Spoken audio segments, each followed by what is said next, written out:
Hey, Trevor. How are you? Good. How are you doing? I'm fine, thank you.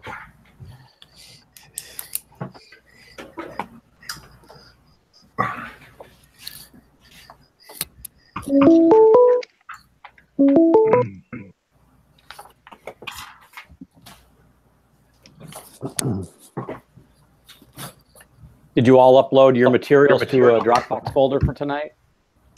I was going to ask you about that, actually. Do you want them in the module folders that are already posted, or should we make a new one?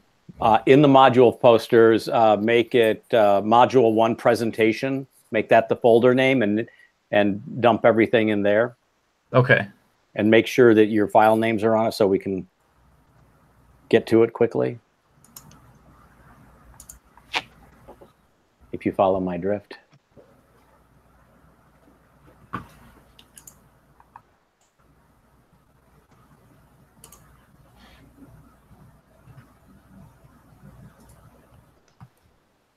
And it appears that not everyone has a partner for the project, which starts in earnest next week. So I want to make sure I get to that announcement tonight too.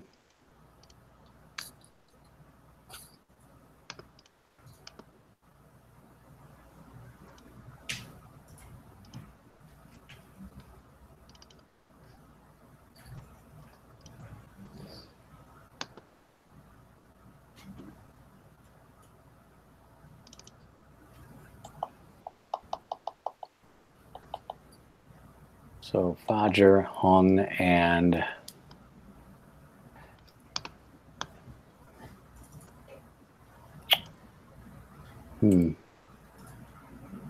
Jesse.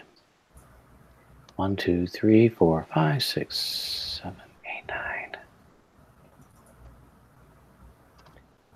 That's weird. I remember I was with Hong when we thought we were going to work on the site model together. Right. But I guess he switched out. I don't know. Yeah. You might have freaked him out, Fajer. So that's not a good way to look at it. So seriously. So you're going to need a partner. Hong's going to need a partner, and so is Jess. So one group could actually have 3 people, and you guys may be that group. Looks like it. Jess, as in Jesus? Yes. Okay. So I'll close that list and let you guys have that conference, and then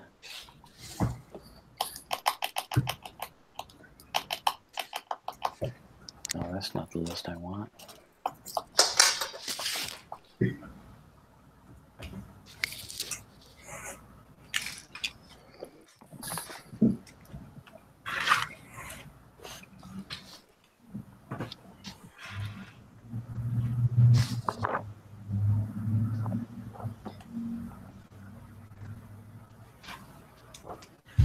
Where is the...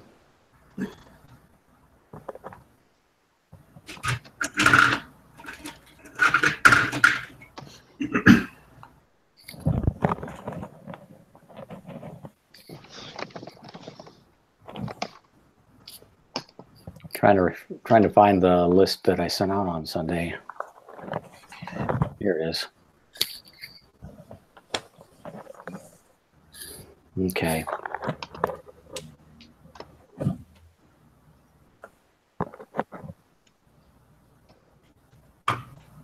So we'll get through half of the class tonight. That'll be good.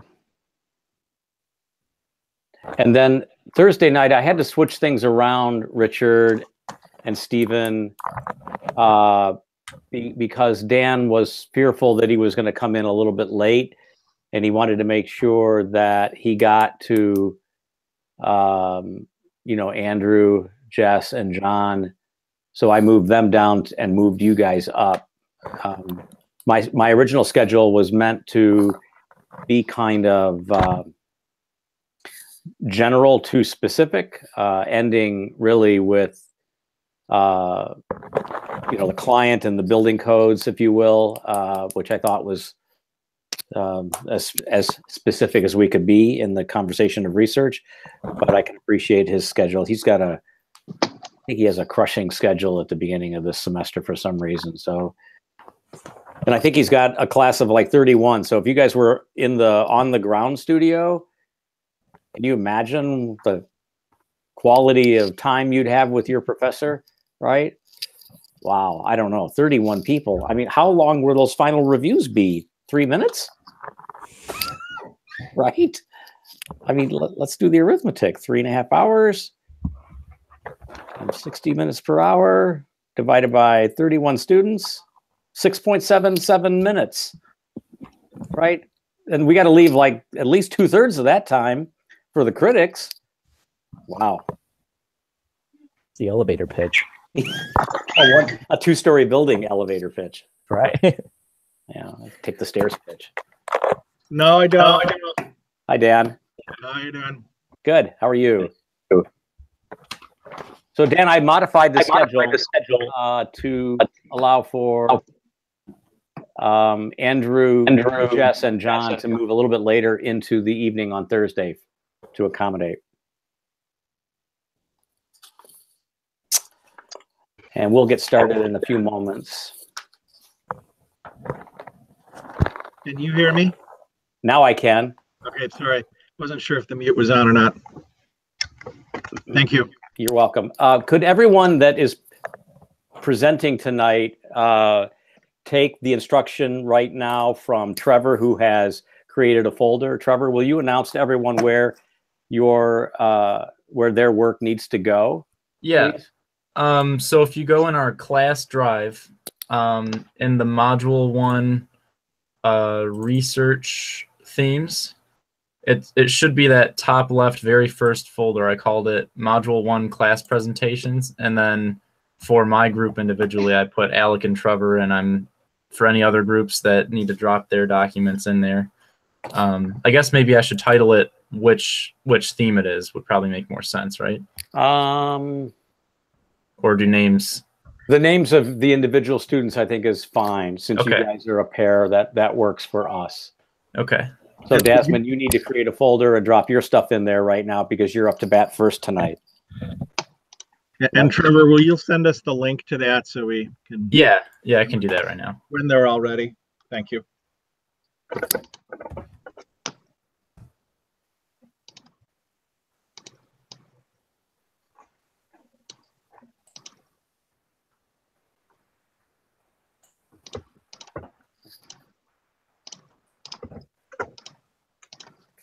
And Desmond, Alec, Trevor, and Nathaniel and Fajr, I felt like the focus of tonight's session should be to go from literally the atmosphere and the generic sort of perspective of things, including the history of the city and the zoning and the Detroit Future City framework, going from sort of general research down towards the specific, which will culminate on Thursday's presentation. So that's why you're going first, you guys. I just wanted you to understand that. So if everyone can drop their materials into the folder that Trevor has done, then Trevor can send out a link, at least for tonight's sessions, which includes Desmond, Alec, Trevor, Nathaniel, Fajr, Cody, and Nora. But, to save yourself time, if you're presenting on Thursday night, feel free to add your material now to that folder so I don't have to remind you.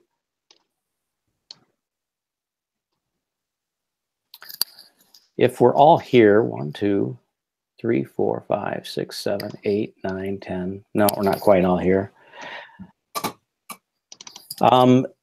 Well, in any event, I can go over this in again if need be, but we have about, I'd say, on paper, we have about 30 minutes per team, per research module. But like tonight and in benchmark 1, 2, and 3 to follow, you may have that window of time, but I think you need to appreciate that you won't be speaking for that entire time. So your talks tonight, for example, and in the future, need to be budgeted to about 9 or 10 minutes at the most.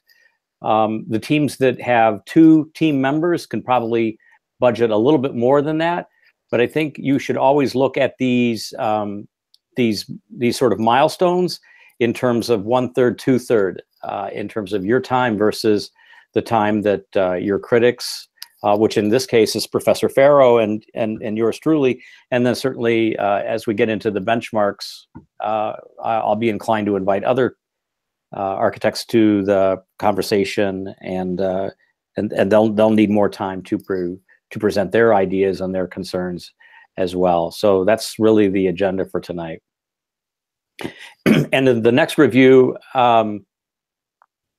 which will be next month, I think I will try to have at my office. So if any of you are local and in the downtown Detroit community, I welcome you to join me at my office.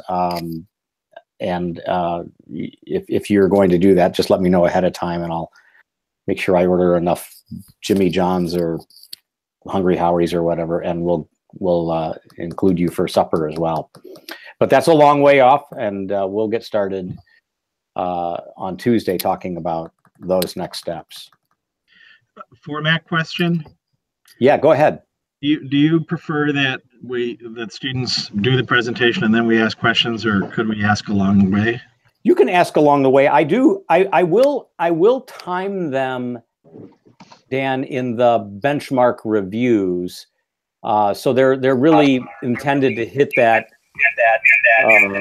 time limit. But I have no problem in this case because we have a lot more time. Dasman, you're logged on twice. And that's why we're hearing the echo. So maybe turn one of those off. Turn one off, please. She did.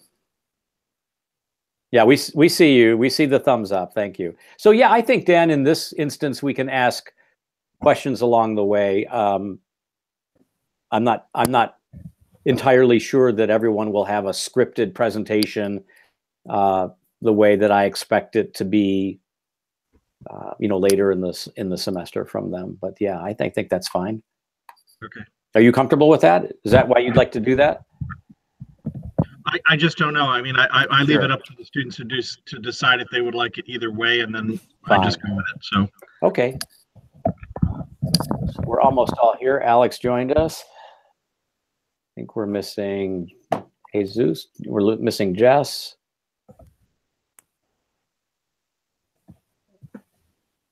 And we're missing, we have John. I think I just saw John. Yep. Thank you, John. Hung, we're missing Hung. yeah, I don't see Hung. And I don't see Caitlin. Agree. Don't see either. So I'm going to re-invite them.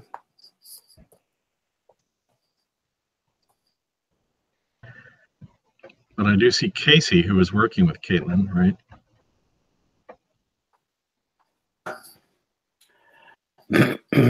That's correct.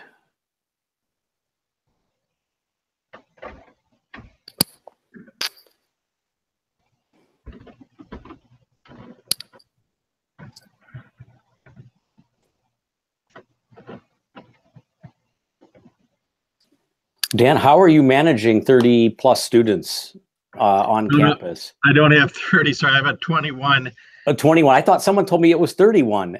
It's a 31% overload. Oh, that's what I read. Sorry. I've been spreading a rumor to our group that you have 31 students, and so I'm only off by 133% or so, but that's still a ton of students. To answer your question, working with Professor Stevens to have an assist from another faculty. So Great idea.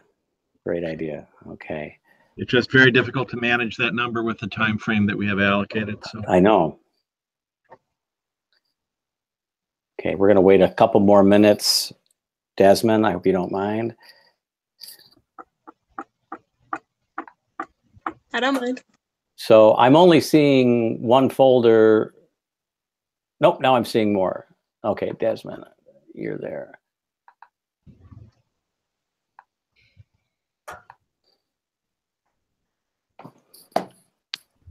So your file is a Whopper, Desmond? So I'm having to download it.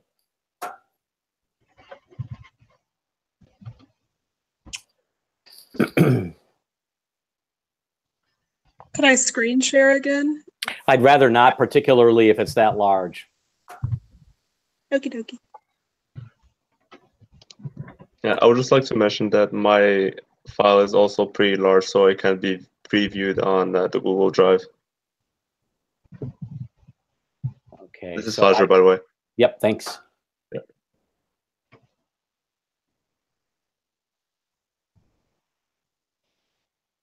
So do we want to open Desmond's first? Yes.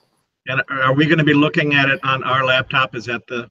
Yes, and she's going to be speaking, and she'll have, when you go back, when the students go back to review this session tonight and the session from Thursday night, particularly for their own performance or their own deliverable, they will see themselves on the screen.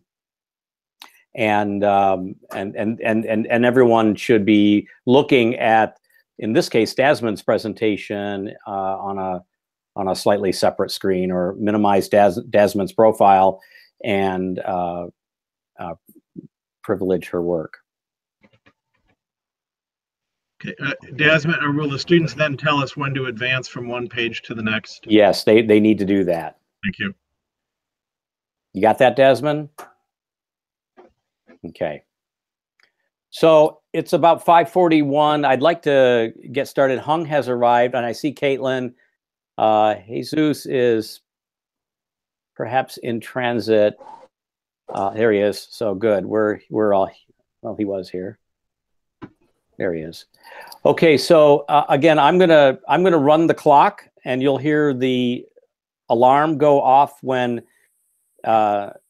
you have hit your sort of 9-minute mark. I'll try to remember to pause the clock for you if we get into sort of questions while you're presenting, and then at the end of the sort of 25-30 minute session for each of the groups or each of the individuals that comprise a single group, you'll hear the alarm go off again, and what we'll try to do is end with some last thoughts, and then move on to the next scheduled group. So I'm going to give you the floor, Desmond, when you're ready, and make sure you introduce yourself and tell us what you're studying, and we'll go from there. Okay. Okay.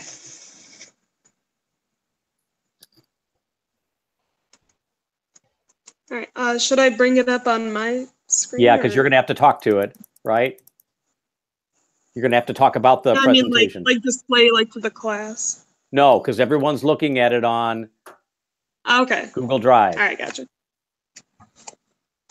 Okay, so hello everyone. I'm Desmond Dabish, and my area of study was the climate control. So first slide. So like I discussed in the last class, this is a sheet of different wall materials that are specifically repellent to moisture. So in the Detroit area, we've got a lot of rain, a lot of precipitation. These are materials that'll specifically help repel that. Okay, next slide. These are charts from the climate data software that show different types of areas that we're looking at, like the amount of clear sky days. So we've got 75 fully clear sky days, partially 105, and the yearly sunshine percentage is 53%. And then on the next page, we've got cloud coverage, so specifically what those look like throughout the months. So we've got overcast, cloudy, mostly cloudy, etc. So obviously it's more sunny in the summer months like June, July, August, and then it goes down as we get towards the winter months in spring. Okay, next slide. And then we've got some more of the software graphs, like the different temperature ranges of Detroit, the monthly diurnal averages, and the radiation. Okay, next one. So And then I'm these sorry, are some, when you say next one, I'm looking at cloud cover. Are you past that? yeah, I'm on slide 6 now. Okay. So kind of hard to see these when they're grouped that small, so. But there's a series of three images of graphs, is that correct? Yes. Okay, and what were those showing me? Because I can't read the text, I'm sorry. This is the temperature range, Okay. monthly diurnal averages, Okay. and radiation range. Okay. All right, so on the next page, it's showing different examples of passive systems. So these were from the Sustainable Building Design book. So these are examples in Miami. And they show different times of the day that the sun can come in or ventilation throughout the system. Can I ask a question, or do you want me to wait till the end? You can go ahead. So why would we show climate strategies for Miami if our site is in Detroit? I'm sorry, I don't understand. Well, these were just the ones that the book had for an example. I understand, but I mean, I would suggest that, as we talked about last time, your focus needs to be on the climate zone that the project is situated, right? Does that make sense? Yeah. Okay. Okay. All right, on the next one, it shows different landscape opportunities for if the climate is hot and arid versus hot and humid.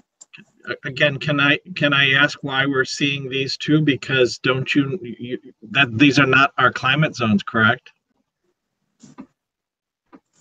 We're in the climate zone that the text would have called, I think, cool to temperate, correct? Do you understand? Yeah. Am I clear? Yes. Okay, so these need to be replaced. Okay. With cool temperate. Sorry, I'm not understanding why that was difficult. Please email me if you don't understand something. Okay. Okay.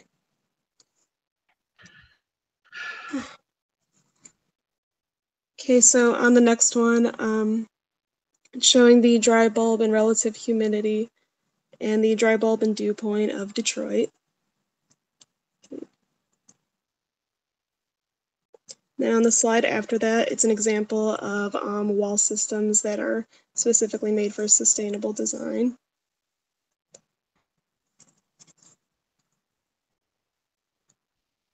Okay, and on the next one. Can I ask why that was chosen?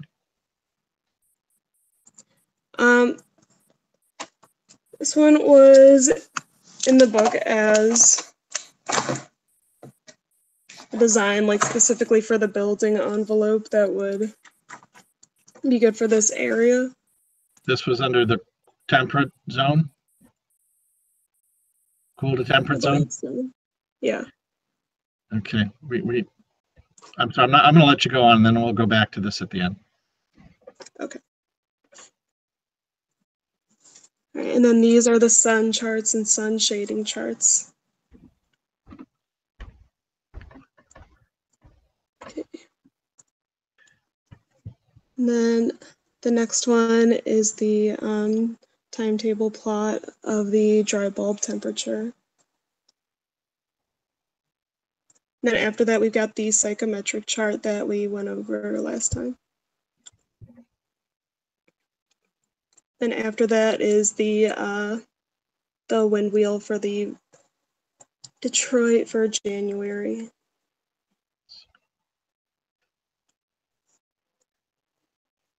Okay.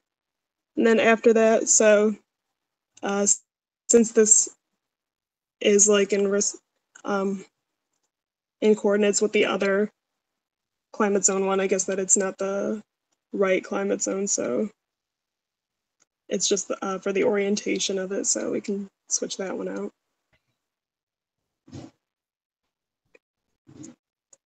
Then the next one is another slide for the landscape.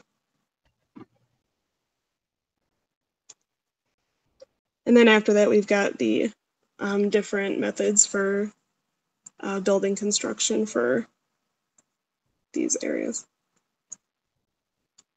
And then the last one is just from an article online that talks about structural stability below ground. And that's it.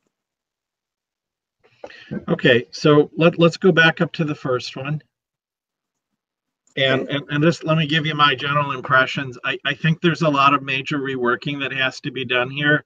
There just seems to be some misconception of understanding, perhaps, or with this. Did you look at some of the past examples I sent you?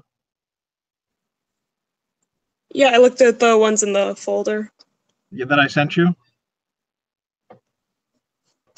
The ones I sent you, right? I think I sent you at least 2 of the climate studies, right? Yeah. Okay, I think you need to kind of go back to them again, because there's some things that are just not really prioritized or perhaps understood. The first one, moisture-resistant wall materials, that's okay, but it's not really something that's inherently a part of bioclimatic design analysis, which is really the title of the project, is understanding bioclimatic conditions. Secondly, I would say that you should always lead off with a table of contents, right? That's going to say, this is my presentation topic, and these are the slides I'm going to show you, and this is what's on the slides. Does that make sense? So it's ordered that way? Yep. Okay, I think then, you're starting to talk about the climate in part, and that's fine. I think the implications of that might be clear, might be stated on the right side, because I know you do give some data. 53% clear sky days, levels above 15% for cloudy. Is that correct? Cloudy conditions? Yes. Okay, so probably you need to preface that statement there on the sidebar that says this is for cloudy conditions, because levels above 15%, I didn't know what that referred to. Right, and so maybe the question would be, so what are the implications of that?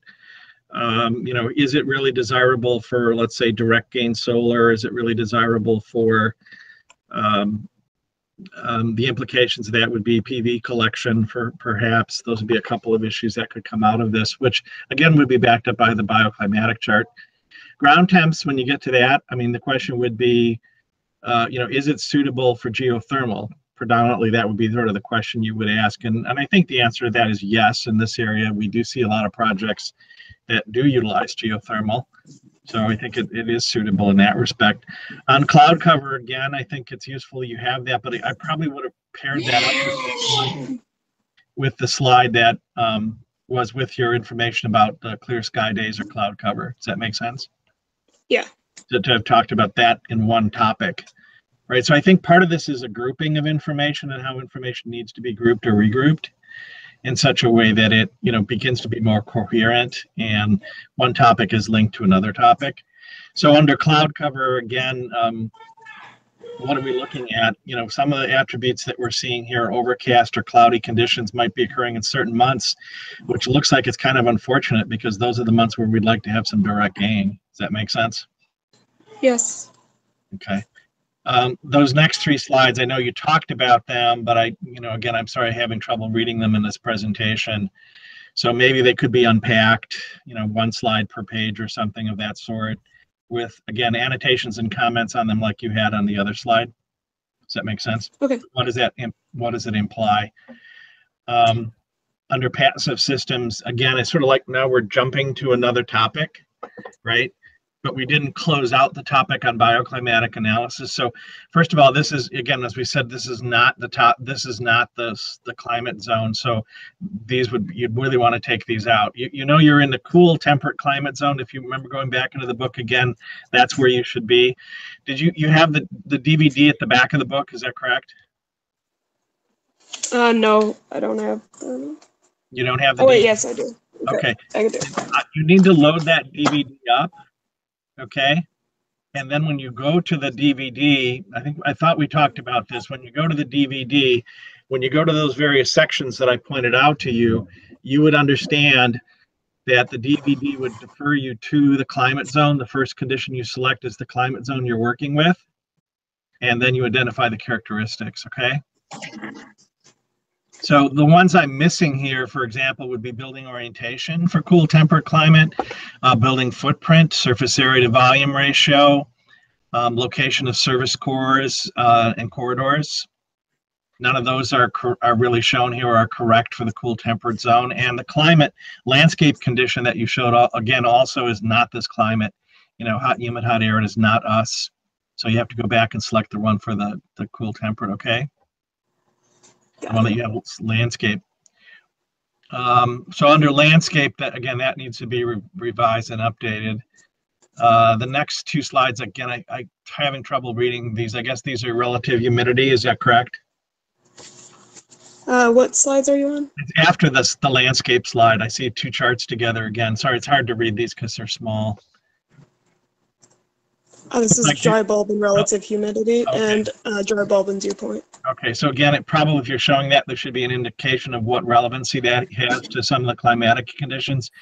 So you are in a fairly humid zone, so dehumidification is probably a good idea in this climate, particularly in summer. Again, in terms of consistency, all of a sudden a wall system is shown, but I don't know why, because we were talking about climate. There's not a continuity there in terms of the presentation. And again, I'm not sure, you know, how that's suitable to the cool temperate climate. So, and that really wasn't your task. Your task was not to identify building systems and components, okay? Then I see the sun shading mask. Is that right? Yeah. Okay, and I think that actually is pretty clear because it shows the sun shading conditions, and then it describes the conditions on the bottom side. When you talk about minimal sunshade and sun chart, the question I would have is make sure that when you indicate the interpretation of those values, you're telling us when you want to let the sun come in, right? And when you want to block the sun. And the blocking of the sun generally is the red and orange, right? Yeah. Does that make sense? For like summer. Yeah. When you want to block sun, it's generally the red-orange color. That's denoting the time and the periods of the year that you need to block it, right? Does that make sense? Yes. So that would be where you would indicate to someone, these are the times of the year starting in, you know, I'm just going to throw a number out here because I can't read the chart exactly, but let's just say it says, you know, starting June 10th or something of this of the year, you want to start blocking until September 1st or something. Does that make sense?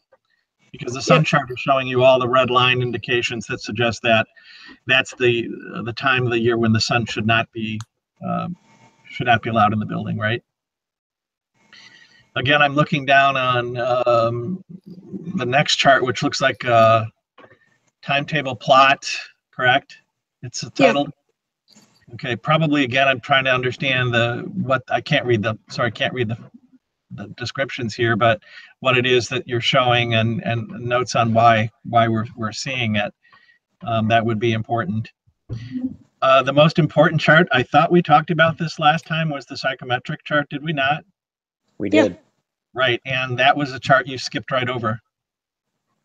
You understand what I'm I feel getting like we really went over it last time a lot. I don't know if you guys want me to like repeat. Absolutely, you're the authority now. Okay. Yeah, see, you're teaching all of us what you know about this so that we're all on board with you. You're the authority, so you do need, and secondly, those major categories of percentages that we talked about last time, right? The ones that are typically above 10% or above 9%, those are the strategies that are the most relevant, right? Does that make sense? Because we talked about that last time. So when it gets to the passive strategy that you want to talk about later, that's the strategies. So again, I'm having a hard time seeing some of them in line, but if it's like passive solar direct gain is a large percentage, again, that's something that you want to show us how that's done, right? Does that make sense? Yep.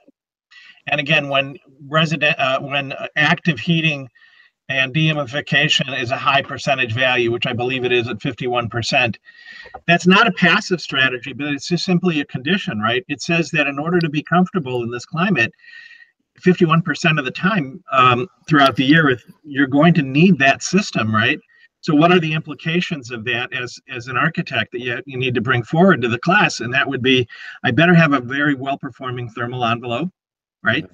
And also I need to have high efficiency on the HVAC system, correct? That makes something that doesn't use a lot of energy because I know I'm going to be utilizing it quite a bit of the time. Does that make sense? Yeah. So those are the two implications that do have direct guidance for you as an architect, right? So we need to go back over that again. I think the windrows,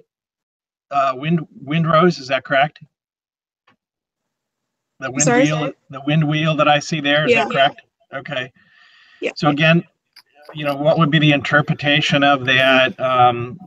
Probably one thing would be if ventilation was a strategy for you, it might be helpful to know what times of the year ventilation is a strategy that is useful, which goes back to the psychometric chart. And then if you need to use the wind to help provide natural ventilation, where is the wind coming from? Does that make sense? Yeah. Okay. I'm not sure that wind chart necessarily tells you whether or not you have wind energy generation potential. I'm not sure that that's useful for that. The one that says orientation, again, it's the hot and humid climate zone, right? So that's something you want to review, okay? Not the correct climate. Same thing with landscape, hot and humid, not the predominant climate and hot and arid landscape. So that those need to go through. Now the next slide, it looks to me like there's a horizontal format and it's labeled 1 through 12, is that right? Yes. Okay, so let's talk about that. Where did that come from, and is that our climate zone? I'm not familiar with that. Yeah, this is from the climate consultant for the Detroit area specifically. What kind of building construction methods are best for this area? And I would say that these sort of climatic conditions should probably follow up after when you're talking about the strategies relative to the psychometric chart. That's where you want to place that in the order presentation. Does that make sense? Yeah. Okay. And is the one after that the same, the one that's labeled 14 through 63? Yeah, there's more of them. So again, I think that's up there in the point where you're talking about strategy. Does that make sense? Yeah. Okay. The last one, again, is really not a bioclimatic condition. Okay, the structural stability below grade. So I probably wouldn't go there. I'm going to ask Professor Farlow, do we have a lot of problems in this area with lateral forces from expansive or clay? Well, it's mostly clay, actually, Dan. That's the issue. So, and I'm not sure what our friends in the structural sort of research will share with us, but the soil conditions there are poor to drain. They're not pervious. They are predominantly clay, and it wreaks some havoc on our buildings. So the foundations are usually designed to respond to that. The closer we are to the river in projects of this size and greater in height are actually needing to go from, let's call it a conventional poured concrete foundation system, which we could probably anticipate for our project, right, into something like caissons at 130, 140, sometimes 160 feet in depth, to sort of go through all of this clay and go through all of the sort of backwash soils that we find, for example, along the river. So I think we're far enough north from the river that we avoid the caisson scenario. Right. But, anybody working in Detroit knows that the closer you get to the river, the more likely it is that you're going into an exotic foundation. Okay, so I think this would probably be something I wouldn't take out or maybe share it with the structural group. But I've lived in. When I look at this, it does say in the slide that you pulled together, it says UK. So that suggests that came something from the United Kingdom. Is that right? Yeah, it was a study in a different area. Right. So it's all, remember, all of these conditions are all relative to Detroit area. So I know of expansive clay soils because I've come from another area of the country where they were very problematic, and they did change the nature of foundations. Since I've lived here, and the soil conditions I have, at least what I've come encountered with, have not been as detrimental as the ones that I've seen where there is serious problems with expansion and contraction of clay soils. So I'm not exactly sure that is a major issue. That said, I'm sure we're going to have I would think we're going to have a solid concrete wall below grade. Would that be correct, Mark? I would say so, yes. Okay. And so that will be part of the way in which if there is lateral soil pressure due to moisture and hydrostatic pressure, I'm sure the concrete's going to be the means at which that's retained or kept in place, right? So those would be my comments, and maybe we need to have a discussion and another review after today. Was that clear? Yep. I think that's a good idea. I don't think I can add anything more, Desmond, except to say that the idea of organizing your presentation from the very beginning with a table of contents is an excellent one. I think that if all of your colleagues do something like that, even not only for this presentation, but your future presentations, it allows you in your own mind to organize the material, and it allows you to evaluate the material to make sure that it fits into the agenda of the table of contents and that it's actually, appearing in the right order. The other thing is that, and I think so, I think that leads to legibility of your thinking and of the information. Remember, Professor Farrow talks about the importance of you demonstrating, right, a kind of authoritative quality here tonight, that you are the de facto expert on this subject matter, and you are going to be the go-to person for all of your 14 colleagues as this semester evolves, so that they can design buildings that deal with the sort of information that you've discharged and shared with us tonight. So that's I think the most important point. The second point that I think makes the material less legible than it could be is that, quite honestly, it's graphically speaking all over the place. I kind of preferred a presentation that had a simple and consistent format, where the pages were numbered, where pages were headered and titled, so that when we're talking, and maybe we've forgotten to follow you along in the prompts to go from one plate to the next, we can follow what you're saying because of the sort of general headers and titles that appear on each sheet. I think that's a pesky little first year kind of comment, but I think it's a really important one for you to maintain that kind of rigor in the way that you design your presentation. Also, there's a couple of instances, Desmond, where the case studies are maybe not, germane to our own climate. But I would say also, like in these last two plates where it's kind of like climate for dummies, which I really like. I love graphics like this. It really does make the information clearer. But I'm concerned that it's about houses and like log cabins and McMansions, right? That's not really, while that's interesting, it's not entirely relevant. So when I see things like that on those last two graphics plates, I'm wondering, is really this material not only appropriate for the climate, is it appropriate for the typology? So I feel like in some ways the material is very general, and I'm also feeling like if I were a dummy on this subject, and you should assume I am, and you should assume that anyone else that's listening in a month when you're presenting your own research as a designer, when you're presenting your own design project, that they don't know nearly as much as you do. So I think it's really important that that you exude that kind of confidence in your material. The one thing I think you're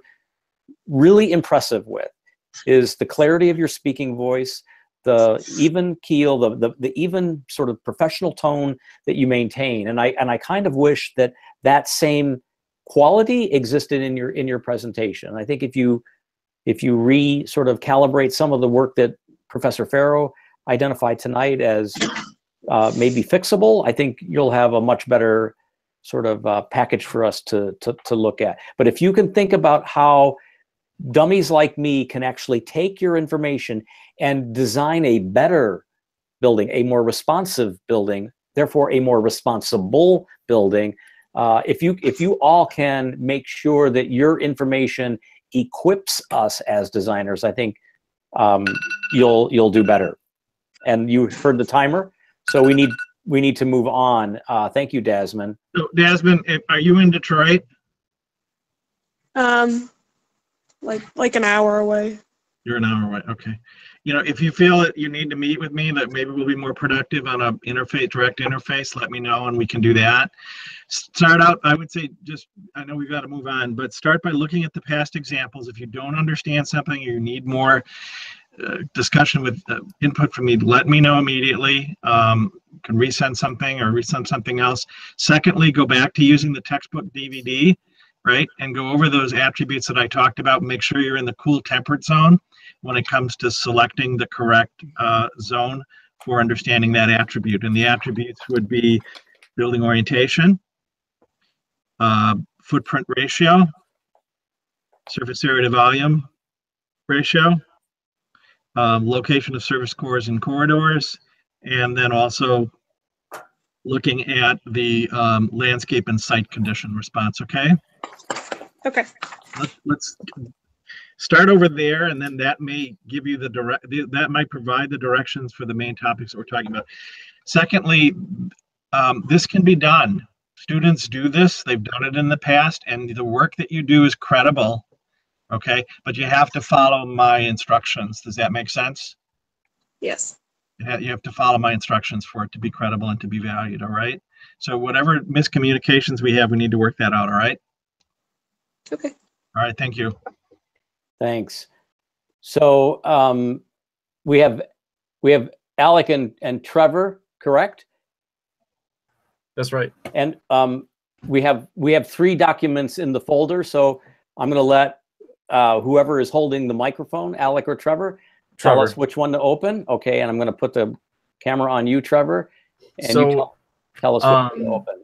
I'm going to just briefly touch on the one that's called Detroit City Brush Park. It's actually Carmen Fernandez's presentation. And I wanted to touch on that. She went in good detail on the specific history of the Brush Park area and the building materials and then the makeup of that very specific area. I chose to take the research that I was doing as more of an overall driver of the 20th century history in Detroit. And so if we switch over to my PDF, which is the Garland _ module 1,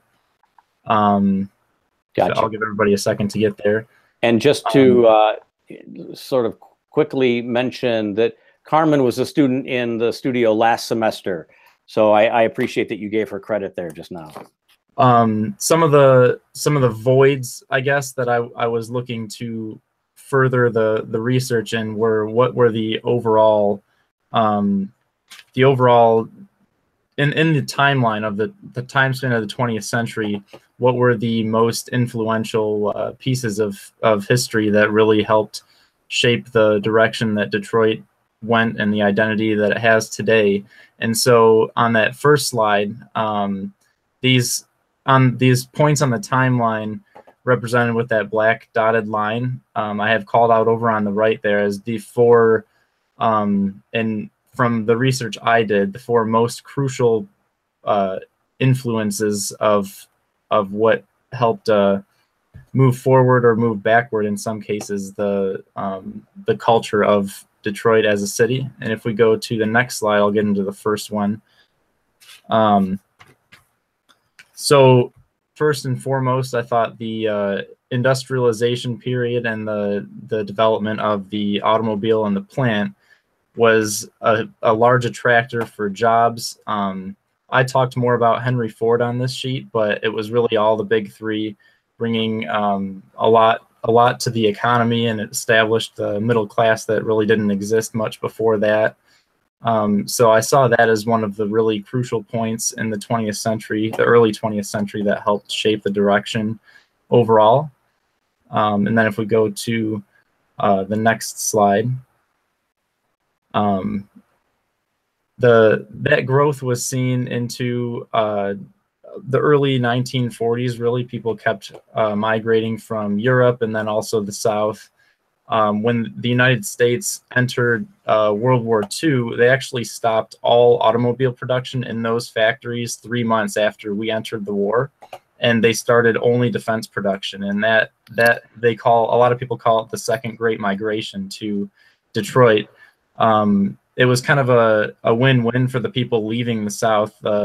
Black individuals were looking to escape the Jim Crow laws. That it was, I won't get super into detail on that, but it was incredibly prejudiced and racist culture that really was just pushing social progress in the opposite direction that it could be going in. And so for that reason, a lot of these Black individuals seeking work and a place to have a better life came to Detroit, and then other cities that were similar industries like Philadelphia and Boston, but mostly Detroit. And then if we go to the next slide, oh, sorry, before we do that, that map in the bottom corner of the African American population, that starts to kind of hint to how drastic this this shift in the demographic in the northern cities from the southern cities was. The one by Michael Siegel. So then if we go, we should be on the dark blue gradient at the top now. This is one of the points that I think is most widely regarded as what shifted the overall direction of Detroit from good to bad, unfortunately, and that was the 12th Street riot in 1967, which ever since the riot in 1943, we had already started to see a lot of police brutality. And Detroit is known for having, at least historically known for having, a notoriously prejudiced police force. And that's seen in some of the data from the 1943 riots and then also the 1967 riots again, which the 1967 one was the third deadliest riot in the United States history, leaving 83 dead, 1,800 injured, and over $100 million in property damage. And that was what I would call the tipping point of the overall history and development of Detroit.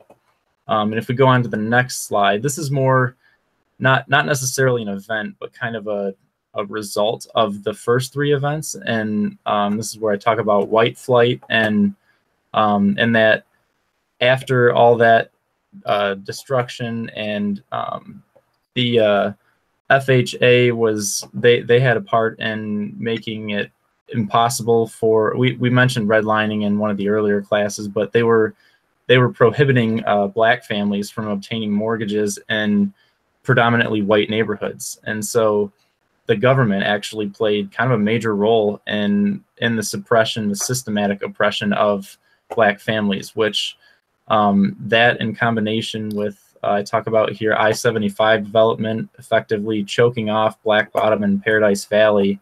There were two neighborhoods that thrived once, and then pretty much I-75 cut them off to service an ease of access for white families to get from the suburbs to which they all fled back into the city, just in downtown. So they kind of had like a wormhole through all the less desirable areas at the time, but they were really less desirable because of everybody leaving the city and leaving the families that couldn't escape that economic hardship to they were the ones that suffered.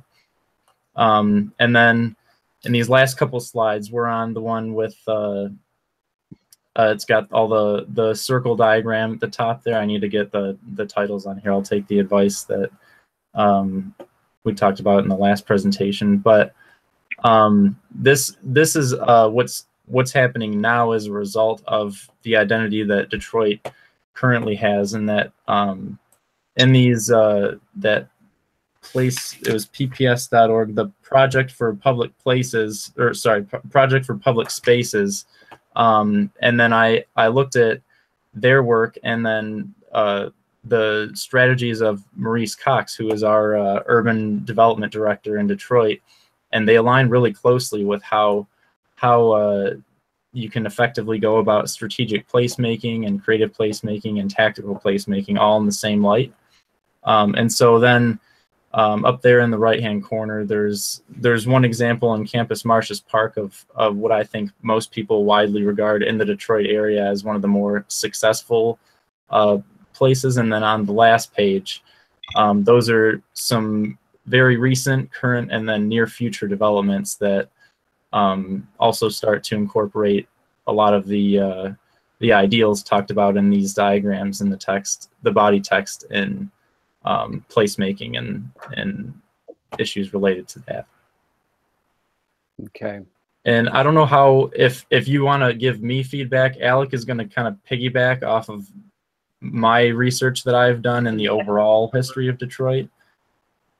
We can go there. Okay. Good. Yeah. So Alec, I'm going to put the camera on you. Hold on a second. All right. Okay, go ahead. And we've opened up your plates now. All right. So again, look. The first thing I did was look at Carmen's work from last semester, and I took away some good things that she did. She made a really nice timeline of the 20th century of Detroit, and then she touched on Mike Duggan's speech on how to revitalize Detroit. So I decided to connect those as much as possible. So each individual principle to points in history.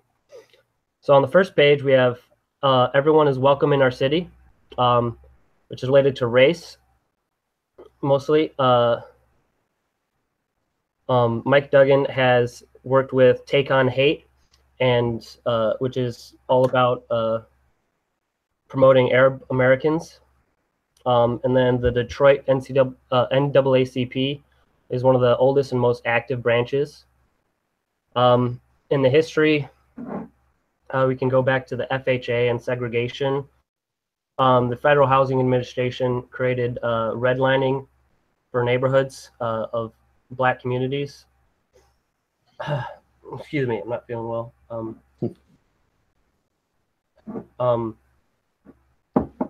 The map in the corner is one that I took from Carmen Fernandez, and I just edited it a little bit, put our Brush Park on it. You can see the Black neighborhoods are overlapped with those red line districts, and where the green districts are the more wealthy and more white neighborhoods. And I've gone to explain on each different color what they mean. So the green blocks had the most access to guaranteed mortgages, while the red blocks had the least. Another important thing to note is the location of Paradise Valley and Black Bottom, which are very vibrant neighborhoods. They're right where our site is in Brush Park. And then finishing on that page, the riots. So there are two very significant points in Detroit's history. Both of them stem back to systemic racism and oppression in the government, where Black neighborhoods were segregated and from the white ones, and they didn't have access to those mortgages like the white groups did. Moving to the next page, we have displacement, which Mike Duggan's principle is we won't support a development if Detroiters are moved out so others can move into their homes. So basically what he said is that if the city is partially funding any development within its borders, it will not support any it will not allow any current residents to be moved out. And for an example, in Mike Duggan's speech, he spoke about the industrial Stevens buildings downtown. Back in 2016, they were running up on their credit, their tax credits. So the developer wanted to sell it or redevelop it and make a market rate housing. It had 165 affordable units. That those people would be kicked out if it was made a market rate structure. So the city of Detroit, along with the Roxbury Group, decided to renovate the building, and they agreed to keep affordable units, maintain all 165 affordable units for the next 30 years. So in the past, I spoke about Paradise Valley and Black Bottom. That whole section is just talking about how vibrant those neighborhoods were. It was filled with Black-owned businesses that were doing really well. Motown came out of this area. That's the specifically in the book. It mentioned Little Vegas, which is a strip just north of our site at Brush Park, on John R. Street between Mack and Canfield area. Mm-hmm. So that's where, on the south side, the Gotham Hotel, which is now where Wayne State is, and the Flame Show Bar, which was a legendary bar performance nightclub in the 50s and 60s. And it's just a few blocks north of where we're located. Moving on from that, urban renewal was championed by Detroit Mayor Albert Cobo. And like Trevor said, he bought plots of land in these neighborhoods, especially Black Bottom. It was becoming abandoned. There were a bunch of vacant lands, vacant lots, and he bought up those lots and then sold them to private developers, and eventually built the Chrysler Freeway right through the middle of those two Black neighborhoods. Onto the next slide, talk about income segregation. One of the policies is that he will fight economic segregation. Every Detroit area will have a place for mixed income. So he made, along with the city council, he had constraints to city finance developments again. So there was a minimum of 20% affordable units, and affordable is considered 80% or 60% of the average mean income, which is either $40,000 a year or $30,000 a year, respectively. In the past, we know about the Detroit 8 Mile Wall, where there was a private developer who there was a mixed neighborhood on 8 Mile in Wyoming, not too far from Southfield's campus.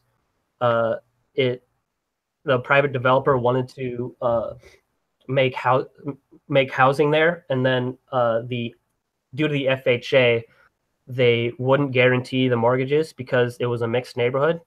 So what he decided to do was put up that wall to separate the Black neighborhood from the white neighborhood.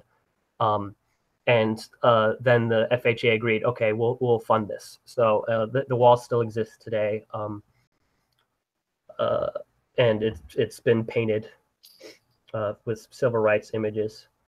Next is the abandonment. Blight removal is critical, but we must save every house we can. Detroit, the city of Detroit has 25,000 abandoned homes as of 2017. The city plans to repair 5,000, demolish 9,000, and board up the ones they can't get to. They've been making really good progress. The efficiency of demolition is the highest in any city in the country, for good reason. So it's the cheapest and the quickest.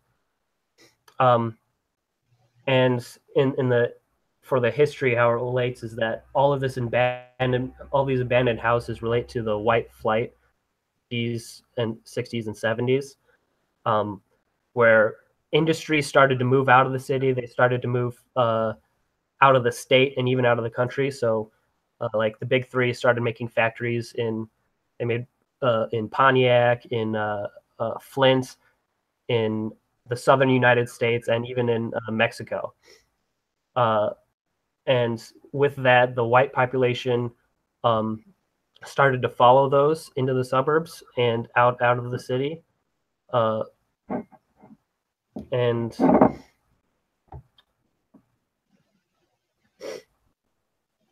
yeah. On the next slide, density. The city of Detroit is working to build neighborhoods of density, so where these neighborhoods can be walkable and you can meet all your needs within walking distance.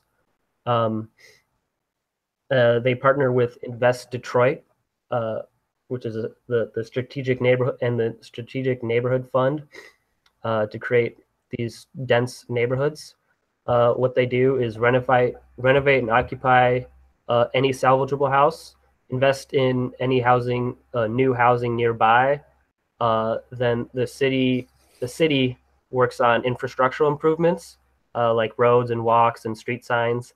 Then the city partners with private developers and business owners to move businesses into that area to make it a really full neighborhood. In the past, we talked about the population decline.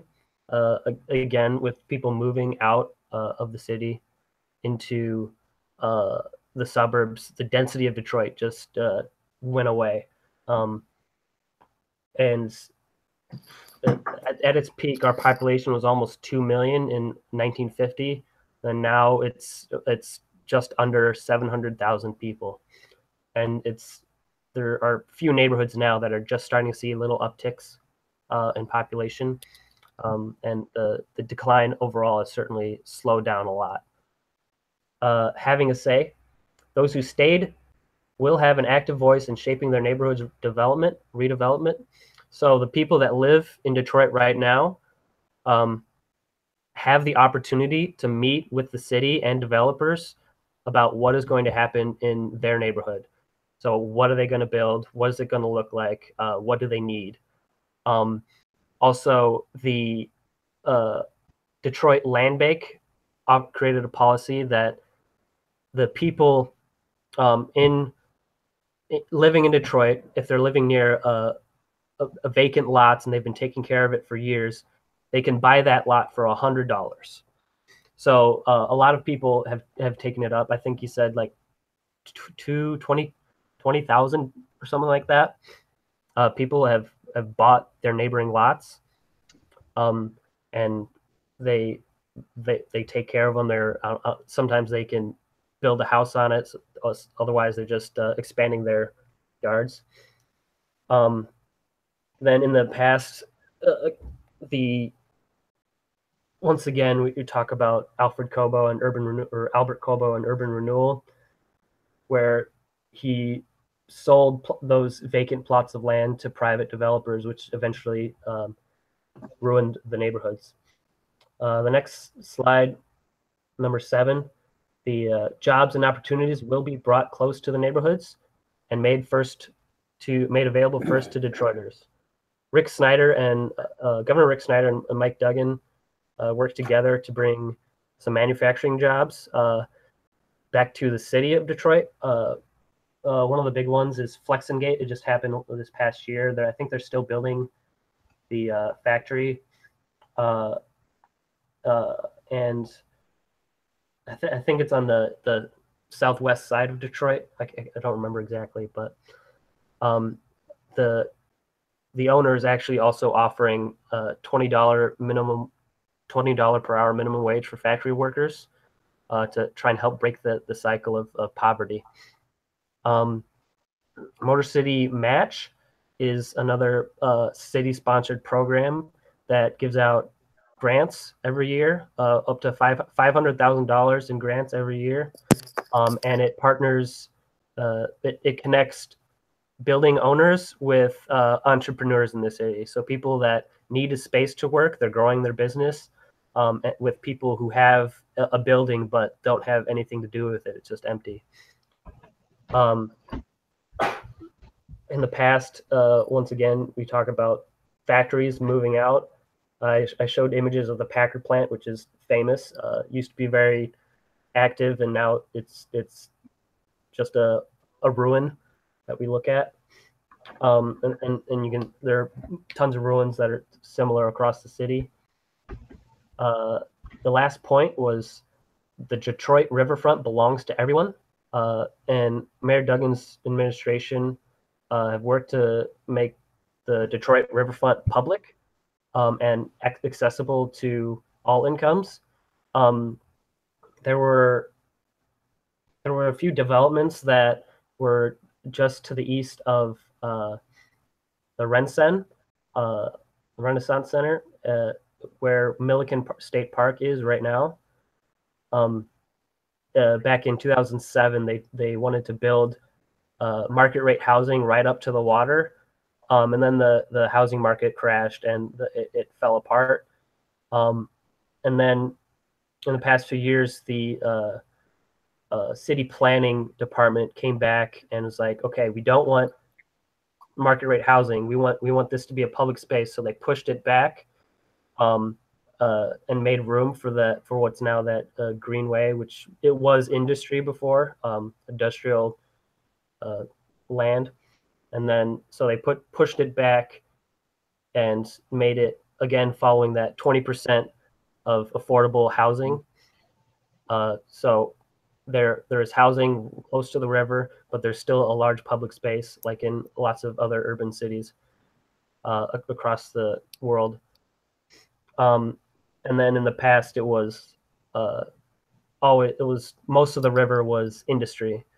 So the big three and large companies took advantage of that shipping lane, the Detroit River that connects all across out to the eastern seaboard and to Canada.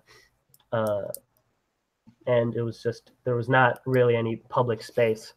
So the Detroit's now trying to respond to that by making it available to everyone. And that's all.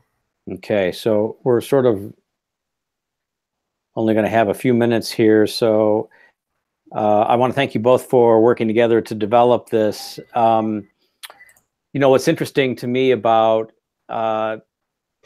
your presentations, Trevor and Alec, is that I had this feeling, I have this sense that both of you perhaps knew a little, maybe even a lot of all of this material before you took a deeper dive into it, before you really began to look at the timeline, to look at the implications of history relative to that timeline, relative to maybe learning a little bit more about the major players like Mayor Albert Cobo and the FHA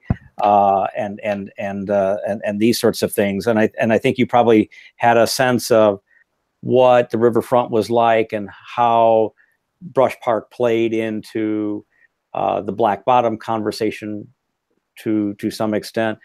But I really feel like there's a sense of enthusiasm maintained by both of you for this renewed sense of our own somewhat sullied history or somewhat sullied past. So I think it's a really important message that you're making clear here tonight. So I definitely appreciate the fairly comprehensive picture that you're painting here, and also the balanced picture, the one that kind of talks a little bit about all of the city and all of its history and honestly all of its warts, right? So I think this is important. I also want to tell you, Alec, get well soon. Take lots of orange juice right now, and don't get more sick. It does not help your verbal and oral presentation tonight, but I understand that you're probably on one of maybe 8 cylinders. So I look forward to you getting mended and feeling better and maybe presenting more strongly. I think, Trevor, you have a You've always had, I think, a very enthusiastic sense of the conversations that you lead. So I think that's being maintained here. But I think you both have a really important aspect, which is the respect of history and how it plays into your research. But one thing I feel like maybe I'm not entirely clear about from your presentations, and maybe your classmates won't have as clear a picture of it, is how does the Detroit Future City framework come about, and what does it talk about relative to this neighborhood, and what is the framework's perspective and vision for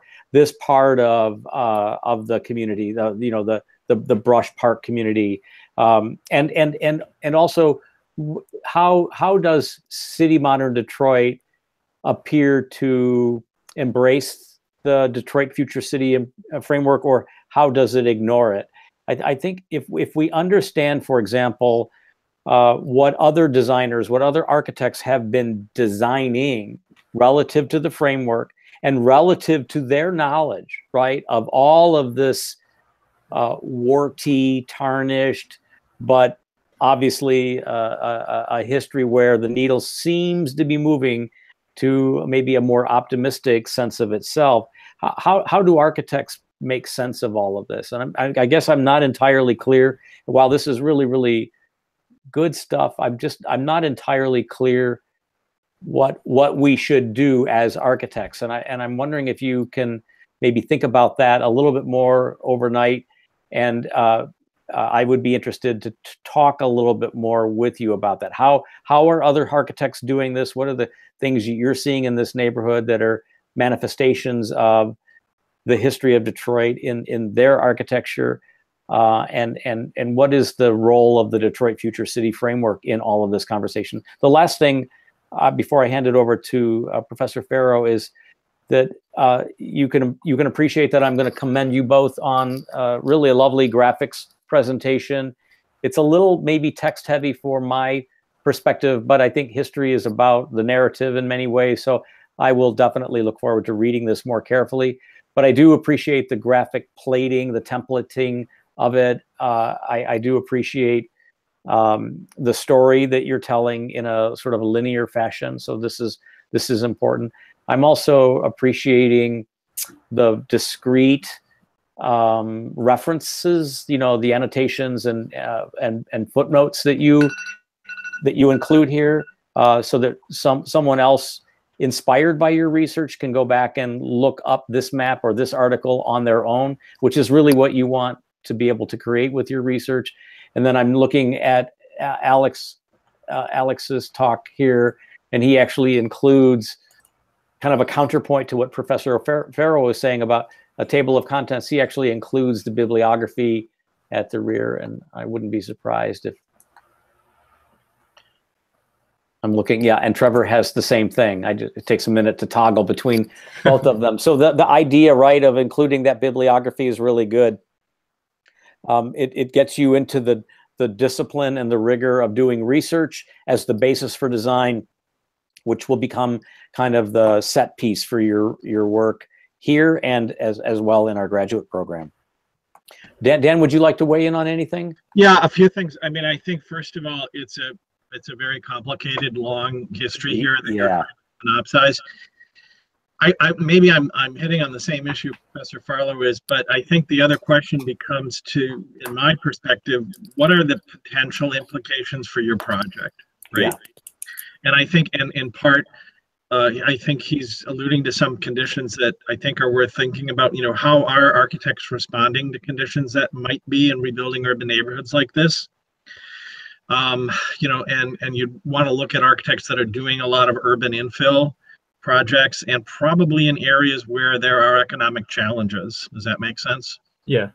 That's maybe the Michael Piatoks working in parts of Oakland.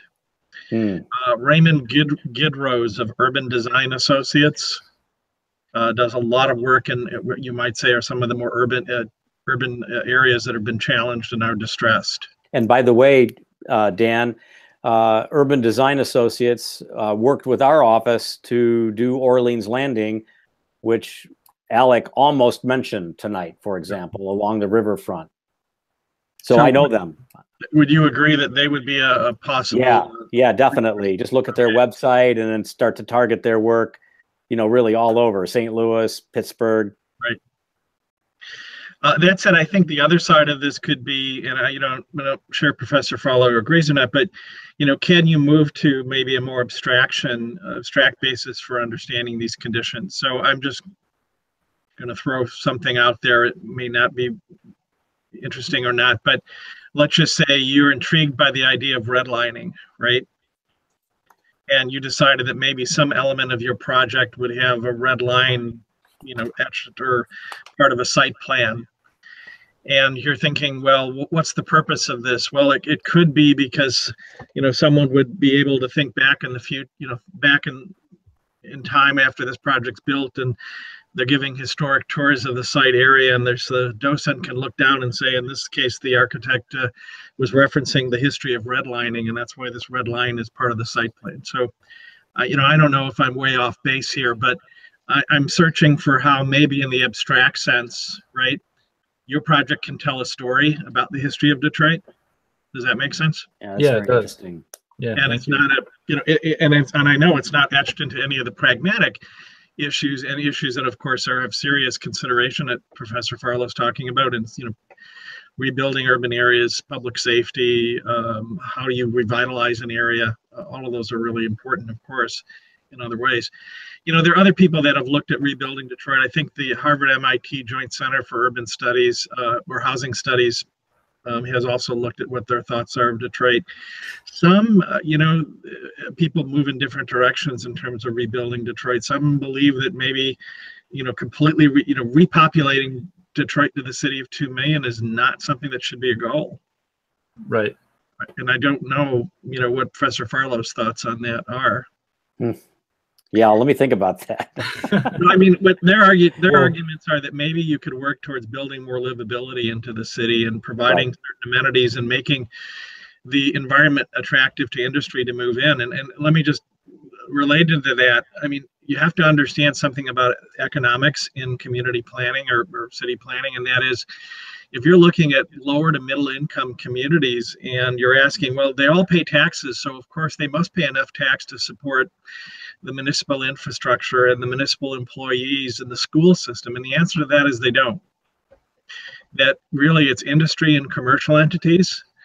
The rent structure that they pay goes a long way to making them economically viable. So the point I'm making is, you have to look at the idea of rebuilding housing alone will not provide the economic viability of the city. It's going to come from other sources, the commercial sources and other forms. Right. I think that holds water in my opinion, because if a lot of these issues of overcrowding when the city was built very quickly for 2 million, I think a lot of that was just the claustrophobia of everybody together. So I would definitely be interested to explore that further. The last thing I would mention before we move on, because we have Nathaniel next, is if you have a chance to attend the lecture by Emily Q. Teal at the University of Detroit Mercy this spring, I would encourage you to do that. She uncovered literally boxes of black and white photographs of Black Bottom, and some of the very slides I used in the earlier conversations I had with y'all came from her discovery. And so if you see her, you'll definitely be inspired by that. And it may also be a way of telling the history of Brush Park and of this neighborhood near Black Bottom in a kind of an architectural way. Also, if you go to the Burton Historical, if you go to their website and you go to the library, the Burton Historical Library, you can actually find the 1957, 58, 59. Let's call them the trace maps, the maps that actually show the options for where the I-75 corridor would come in and where it would bend and dogleg to sort of hover or sit upon the properties that manifested the lowest property values, and so it's kind of an unsettling thing that to look at. But I think it would be interesting to take account of those. But we need to move on. Thank you very much, guys. And again, Alec, I hope you're feeling better. Thank you. Nathaniel, are you ready to go? Yes, I am. Okay, let me have everyone open up Nathaniel's PDF, where he does talk a lot about the DFC framework. That's right. And I'll fire up the clock when you're ready, okay? All right. Nathaniel, do you prefer to be called Nathaniel or Nathan or Nate? Nathan, Nathaniel's fine. Either. Okay, thank you. All right. So I did Detroit Future City Framework. In the background, you see the Gillis building kind of from its before, middle, and its renovation. On page 2, Metro Detroit is approximately 139 square miles. Manhattan, Boston, and San Francisco could fit within the Metro Detroit's perimeter. The peak of Detroit's population was in 1950s from World War II's mass migration to the city. You see that in the graph on the lower left. Density is an important factor when understanding the function of the urban neighborhood. The lack of density in Detroit, the approximate amount of homes per acre, limits the ability to provide walkable neighborhoods with amenities in close proximity to the residents' homes. While 82% traveled by car, public transportation also has become a viable alternative for these urban communities. The Q line was introduced last year, now connects downtown Detroit to Graham Boulevard, 3.3 miles away. The city has also introduced a bike share program granting its riders access to 104 miles of bike lanes. Also noted on this page is a graphic on the right. It has steadily reduced since 2011. An interesting fact is with Detroit being the largest city in the United States, it is the largest city in the United States to retrofit all of their street lamps to LED. Over 65,000 is just one example of the city trying to provide a safer community. So if you go to page 3. The city of Detroit is significantly diverse. However, it is still considered one of the most racially segregated cities, as noted in the center map. The average household contains 2.6 people, 26% families with children, 31% families without children, and 44% non-family households, such as apartments, duplexes, etc. In recent years, the millennial generation has migrated to downtown Detroit, taking advantage of its proximities, its cost, and their proximity to the place of work and the many amenities the city has to offer. So on page 4, education has provided or has steadily increased over the past 10 years, showing that 78% of the high school students graduated and 41% of those graduates attended college. This, however, coincides with the poverty levels within the city.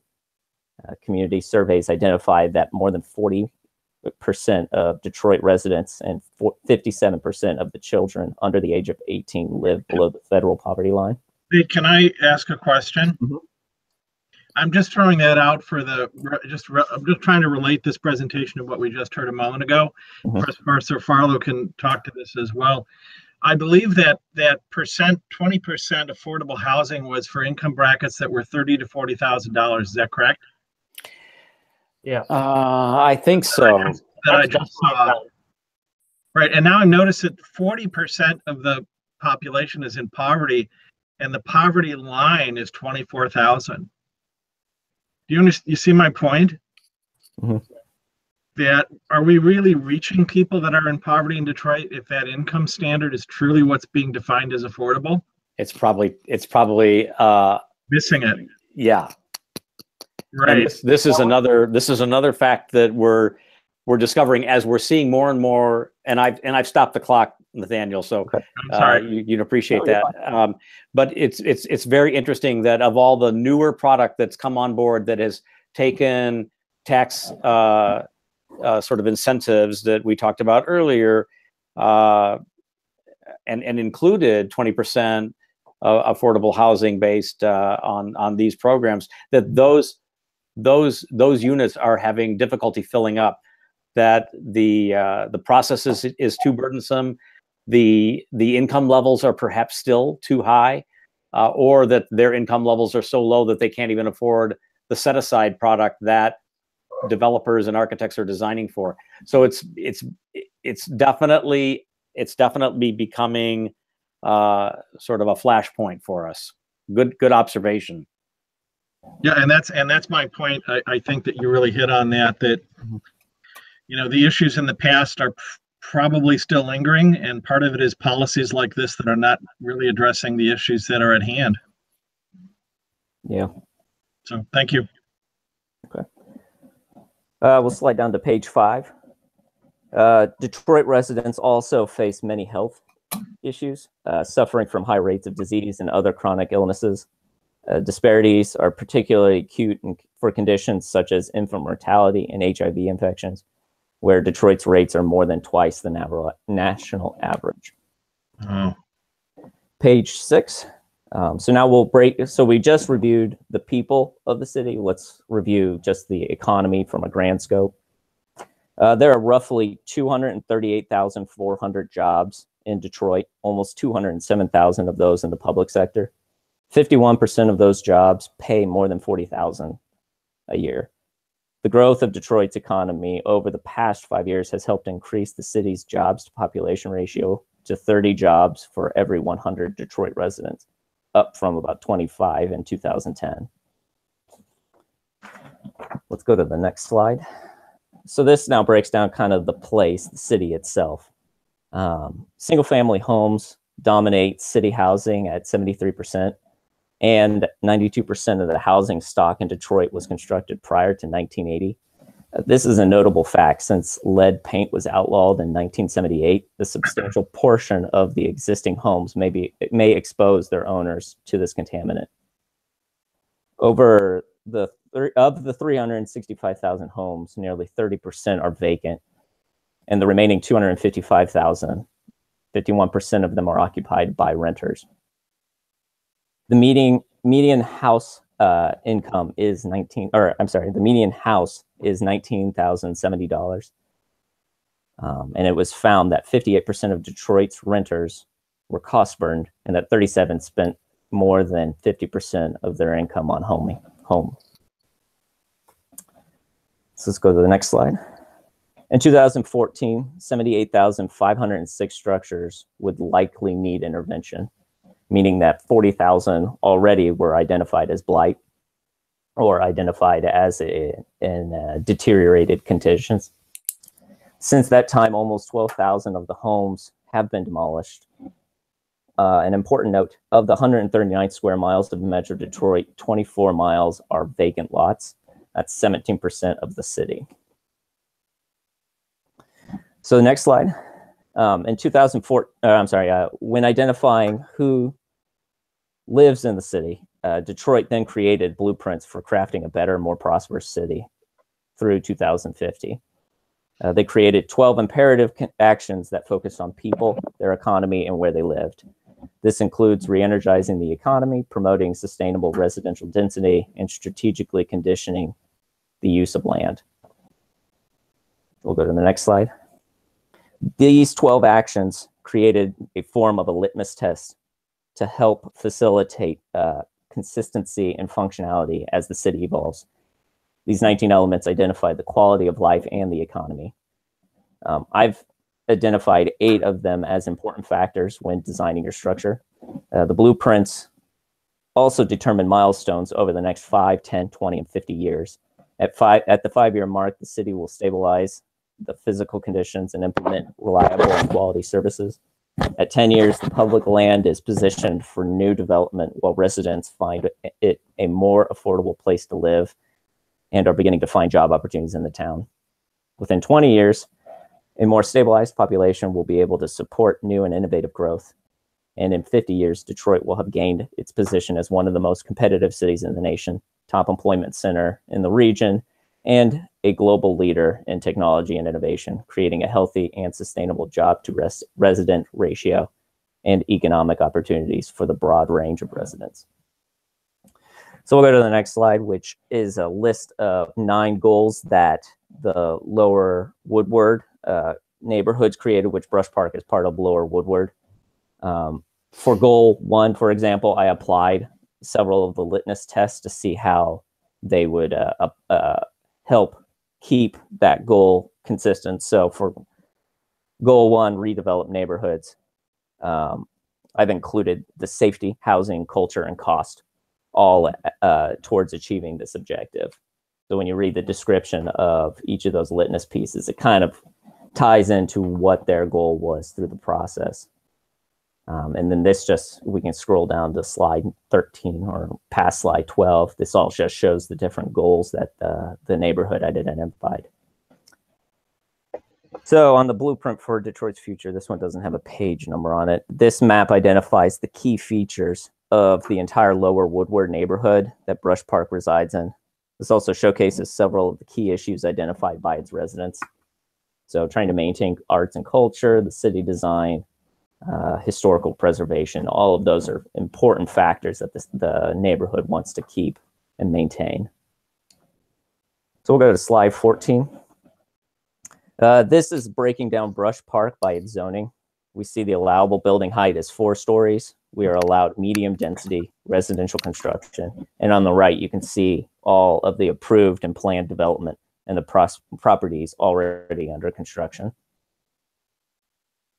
Slide shows I've identified some of the form-based zoning and several of the standards to apply when developing your plans. So looking at thoroughfare standards, civic space standards, and building standards. Uh-oh. I can truck through the rest of this. So next slide, 16. I've also expanded the building standards from its types to frontages to promote a uniform and desirable facade. Slide 17. These 2 maps show the walkability of Brush Park on the left and the direction of the streets on the right. You can see where our site sits on all of these graphics and notice how in the walkability, it's kind of a pinch point of distance from bus stations or amenities. On slide 18, enhancing the, now we start to see the active corrections to the neighborhood with the introduction of major corridors next to our site, with John R. being one of the main corridors, that big orange arrow right next. On slide 19, enhancing connectivity also means introducing green spaces, bike lanes, and alleyways. In our case, the parking garage is only accessible from the alleyway behind our building, since no new curb cuts are allowed. On slide 20, here we see the current amenities the neighborhood has to offer as we start to think about the first floor retail spaces. Slide 21. Now we look at the density alternatives of what different residential complexes can introduce to the community. In scenario 1, townhomes and duplexes reduce the influx of residents, but also reduces the parking opportunities multifamily homes and apartments could introduce, as seen in scenario 2 on the right. So now in slide 22, I start to break down the City Modern project, which is where our site is located. Studio Dwelling, CH Architects had headed up the efforts to renovate the historical homes that sprinkled our site. In the center rendering, you'll notice how the modern design complements the architecture and the materials in the historical building. On slide 23, you see Studio Dwell's townhome designs and their proximity to our building. Slide 24, Merge Architects created the carriage homes in an effort to gently blur and dissolve the boundary of the streetscape and the gaps between the units. So you can see how tight they are, but how unique the elevation is and how their side profile kind of has some character in that material, but it's all complementing the existing materials. Slide 25, slide 24, they also created the duplex. Oh, I'm sorry. That slide is out of there. Sorry. They also did the duplex in the project on the north end of the site. It's not adjacent to our building, so from an architectural standpoint, it has some relevance, but it is not near our site. On slide 25, I show the southwest corner building, which was designed by Larkin O'Harley Architects. This one is obviously the most relevant towards our elevation. You start to see some of the cedar. You kind of understand how they tie in the mixed use development with the amenities on the first floor and the elevation changes on the upper floors. Slide 26, again, all of these are just, oh, there's the duplex. I'm sorry, this is all out of order. Slide 27 shows the northwest corner, again, by LOH. 28 is on the northeast corner or northwest, and the northeast corner is their final corner lot. Slide 29 shows the Hamilton Anderson development on the northeast corner of Alfred and Brush Street. The renderings show the relationship the building has with the neighborhood, with elevated open seating, green everywhere, and residential balconies to foster community within the confines of the building. Lastly, we kind of touch on some of the new urbanism, which is a philosophy developed in the 60s. Modern design has also seen a resurgence in new urbanism, providing a community to live, work, and play all within the neighborhood. As seen here on the right, Port Garamond, France, intertwines land and sea for the local fishermen to dock at their homes at the end of the day. So it's just trying to tie in how your architecture can utilize how you commute or where you work or where you play all at the same time. Slide 32 shows some of the defining principles of this. So it's key features that will help you understand kind of what the principle of new urbanism needs to be defined by. And then finally, the zoning ordinances, which are the last 3 pages. This is just a breakdown of all of the different elements that we need to consider when designing the building, whether you're needing to figure out the building setbacks, to prioritizing the building corners. These last 3 sheets should help answer any of the zoning guidances. I've bolded some of the key features that are important to consider when asking any of the questions.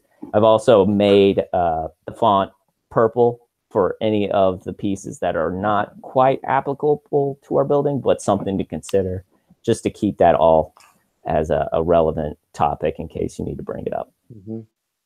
And that is everything. Okay, thanks, Nathaniel. So there's a lot here, and your presentation is again to be commended, like Alex and certainly Trevor's, for the flagging, right, the source material that you've brought in, so that we can trace the sort of research back if we want to drill a little bit deeper. That's a courtesy not only to the process of research, but it's a courtesy, it's a requirement really to all of us, so that we make sure that we oblige those that came before us. And that, I think this is a really important sort of aspect.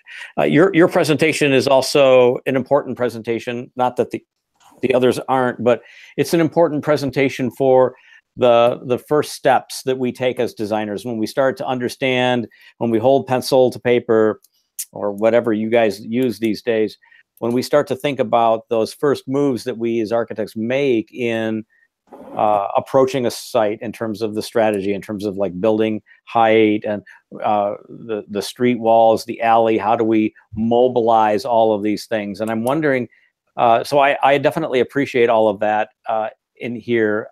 And I'm wondering if you can maybe talk a little bit about how all of this appears to you as an outsider.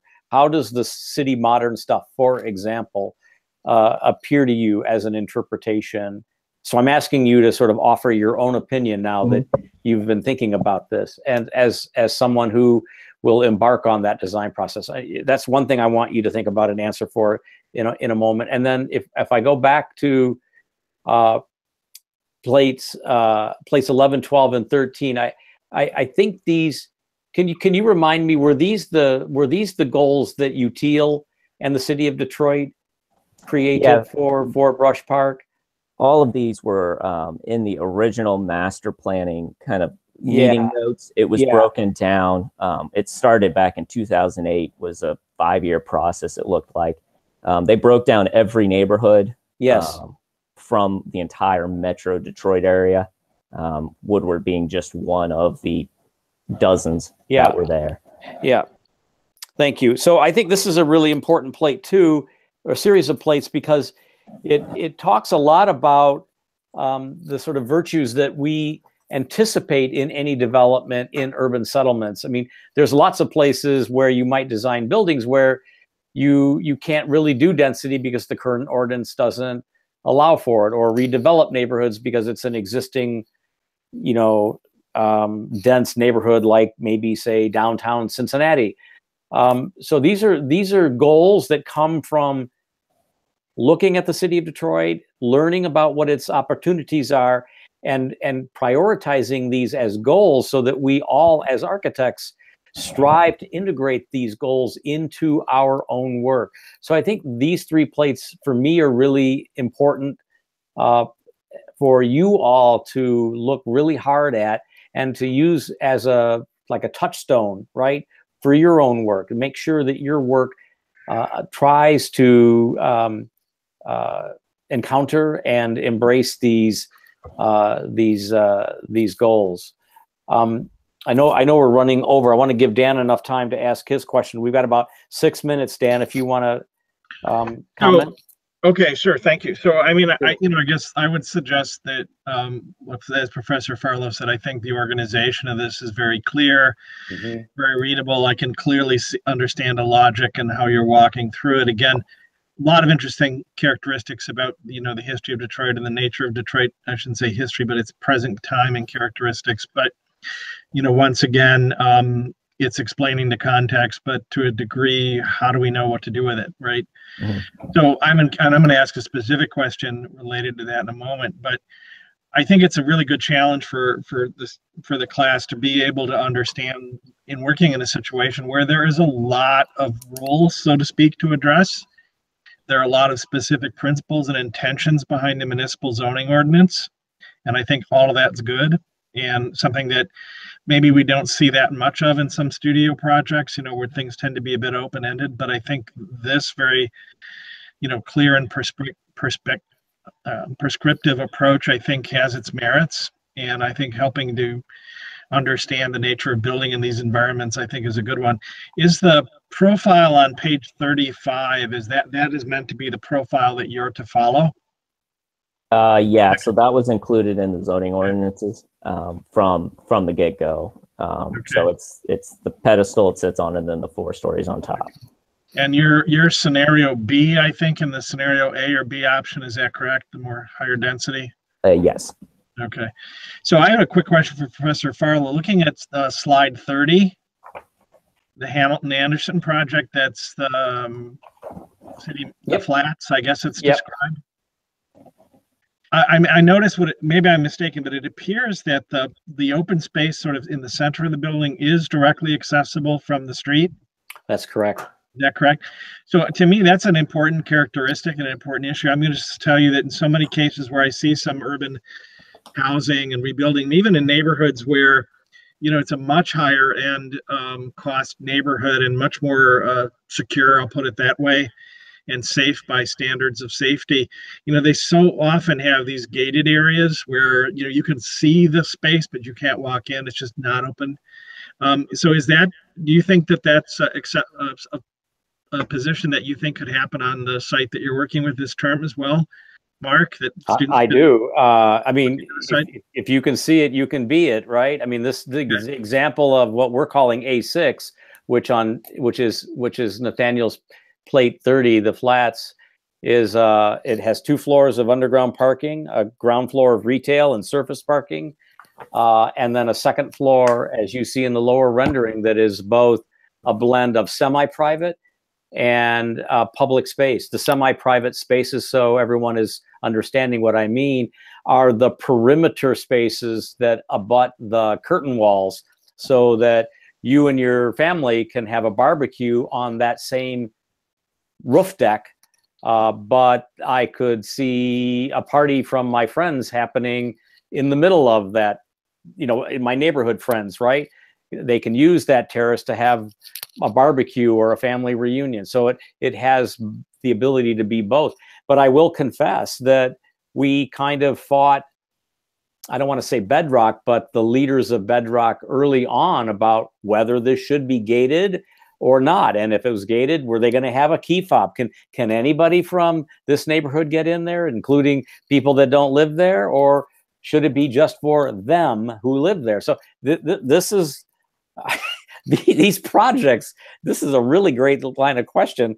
These projects take forever because you go through all of these details till your head's ready to explode in client meetings. And this very point, Dan, was something we talked about for probably 2 hours one afternoon.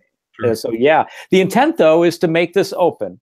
And we take account of the fact that Bedrock has its own, I guess I would say, security force, so that they can keep their eyes on activity there. Now there may be a time of day, like after 10 o'clock at night, when the public, if you will, can't get up there, when there's some reasonable degree of safety that can be anticipated by homeowners in terms of visibility and noise. But yeah, it's meant for the community.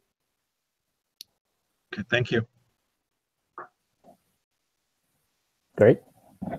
And I think, the other part I would probably commend Professor Farlow for is having the courage to use the word new urbanism. I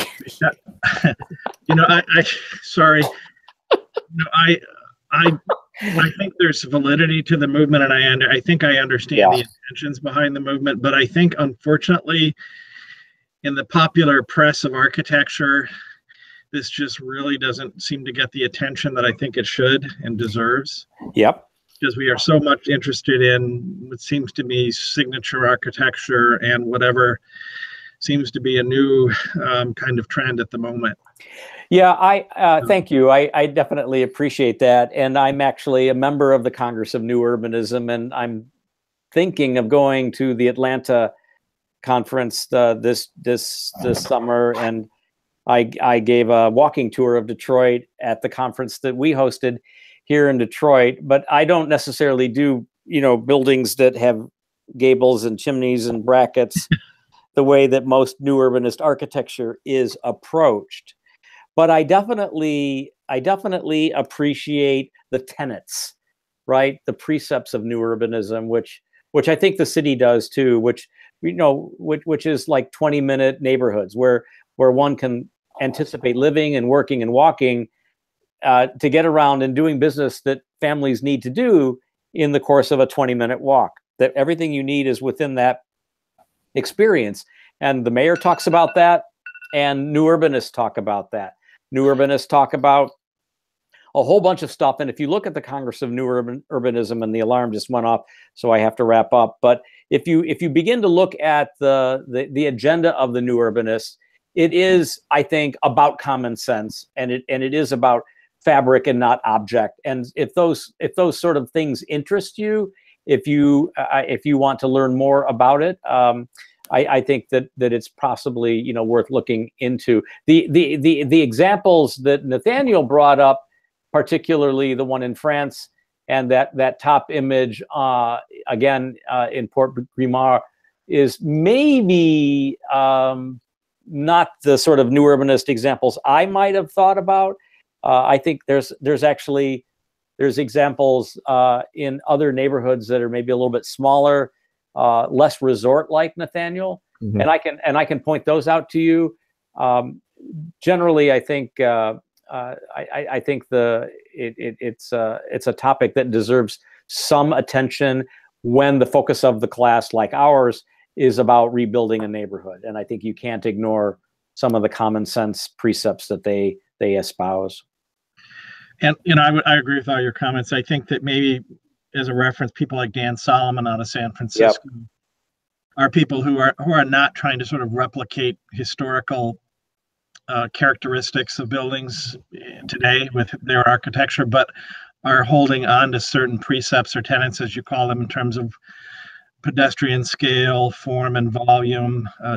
And mixed use buildings where you can live or maybe afford to live over the pizza shop that you're working in, where alleys exist to service not only trash, but a place to park the cars so that you can put houses and buildings closer together and not have curb cuts off the street. Yeah, and on and on and on. Andreas Duani is maybe someone, if you're really interested in this topic, to look at. He's one of the people that actually do deploy the architecture that tends to look traditional. And if that really interests you, then you need to look a little bit harder at people like Leon Creer and Quinlan Terry and Alan Greenberg, who are devout, right? They're devout practitioners. They will only do traditional buildings, for example. Dimitri Porphyrios is another one that does that. So I love this profession because there's room for sort of everyone in it. But I think it's maybe worth talking about, and I'm glad that you looked at that.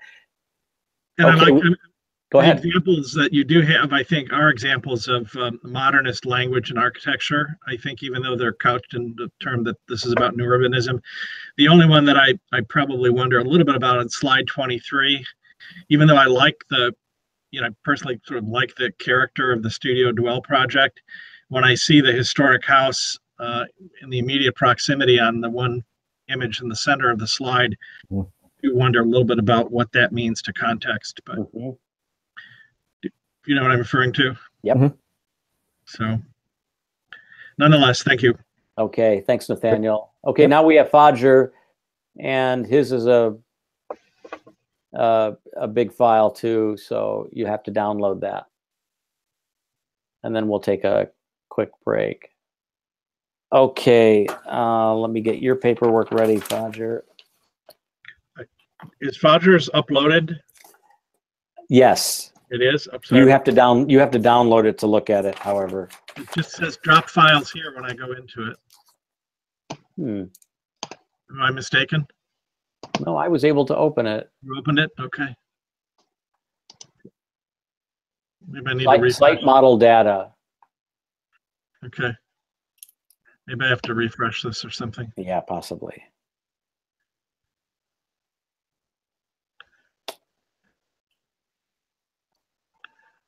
And I just want to look at the schedule here. Okay, I have it. Great. So we're fairly good on our calendar here, our time. Okay, Fajr, are you about ready? Yep. Okay, Hello? I have you here, and I'm ready to start when you are. Can you hear me? Yes, sir. Okay, that's good. Well, so of course, my name is Fajr, and I'm doing the site model. And since part of the site model was to do analysis on the site, a lot of my information is going to be repeated in terms of Detroit in general.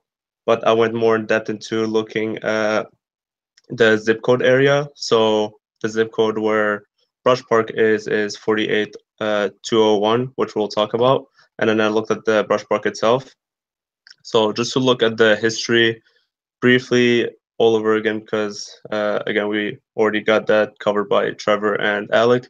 But one piece of information that happens before the 1900s was how Brush Park came to be.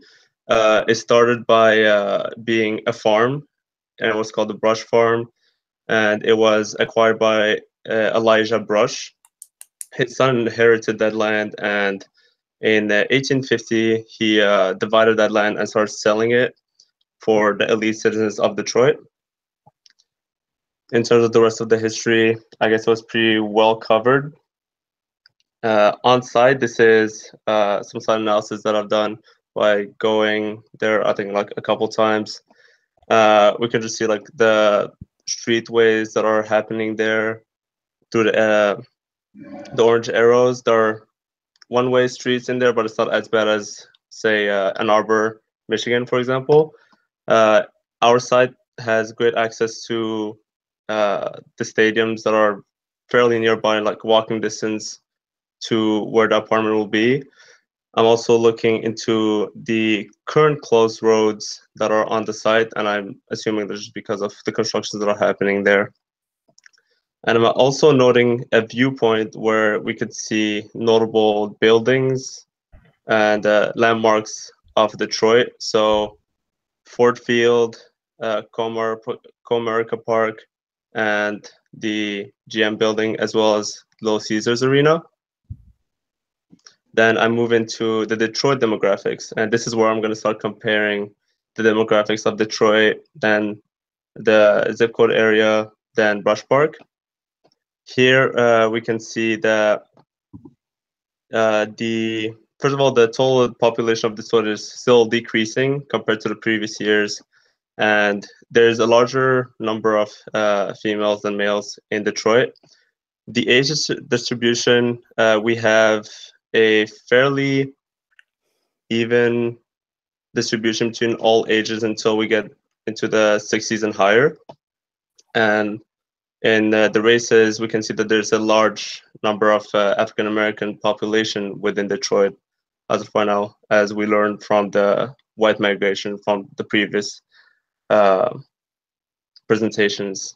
But then when we zoom in into the 48201 zone area, we can notice that in terms of the gender ratio, it is pretty similar. However, the age range, there's a large increase in 20 to 30-year-old, or even I would say 40-year-old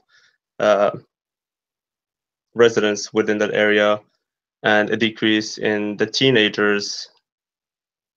However, in terms of races, we can see how there's an increase in white and Hispanic population within that area, but there's still the minority compared to African Americans. And as we look into Brush Park, first of all, one thing that I noticed was that the median age was the lowest out of the three, and the gender ratio was still the same. However, within the age range, the highest age range was within the teenagers, notably the 10 to 19-year-olds. And there was an opposite spike in terms of African American populations within that zone. Then I went into looking into the households and the types and who occupies those homes within Detroit, the zone, and then Brush Park all over again. As Nathaniel noted in his presentation, we can see that there's a 70% amount of occupied households versus 30% vacant.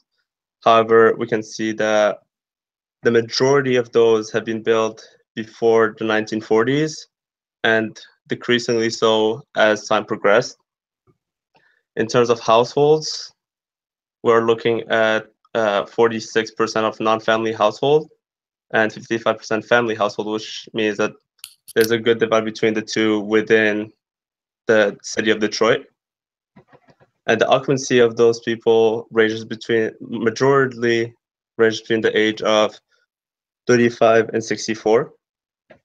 Then when we look down and zoom closer into the zone of 48201, we can see that there's an increase in occupied households by 10%. And while the highest number of homes built is prior to 1940, we can see that there was some major redevelopment happening around the 1990s and 2000s, as the number of homes built that year increased compared to the Detroit overall. However, by looking at the housing units, we can see that there's a large number of non-family households present within that area. Then I look into the incomes of the households within Detroit, the zone, and Brush Park. In general, we can see that the majority is making less than $10,000 a year, and predominantly 48201 has the highest number in that. And in terms of the races and their incomes, we can see that the white population generally makes more than the other races, except for the Hispanic population, which makes the most in both Detroit and 48201.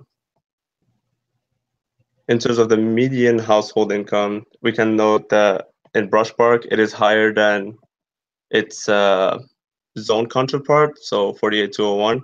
However, it is still lower than the Detroit median.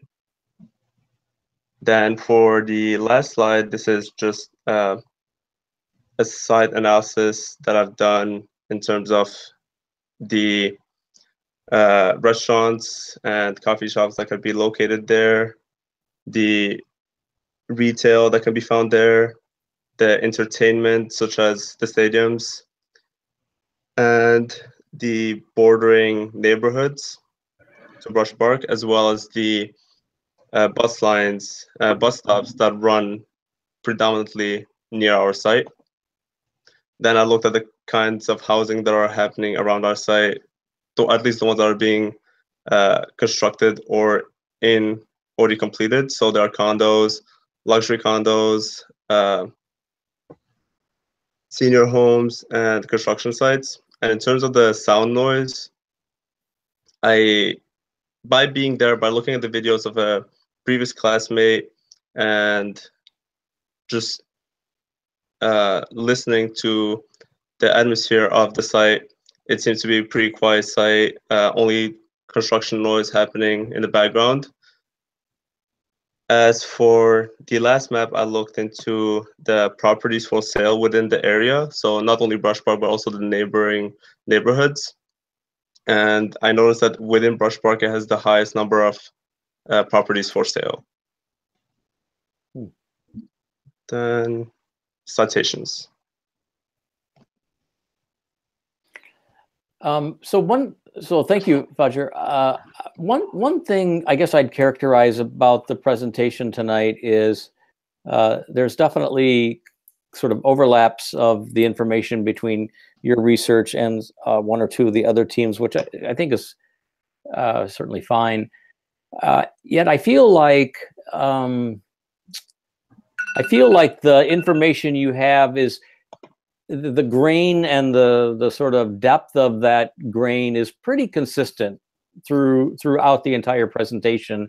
And I feel like while I have a pretty good and a clear picture of who Brush Park is and what it's made of vis-a-vis the 48201 zip code, I don't feel like, and again, I'm thinking like someone who would be designing something here, I don't feel like I have enough sense of what Brush Park is as a physical artifact, what it is as a place. I mean, I see on your early plates a couple of the mansions, mostly, you know, the Ransom Gillis, and then you have the one or two views, right, that you've kind of stitched together, which is helpful.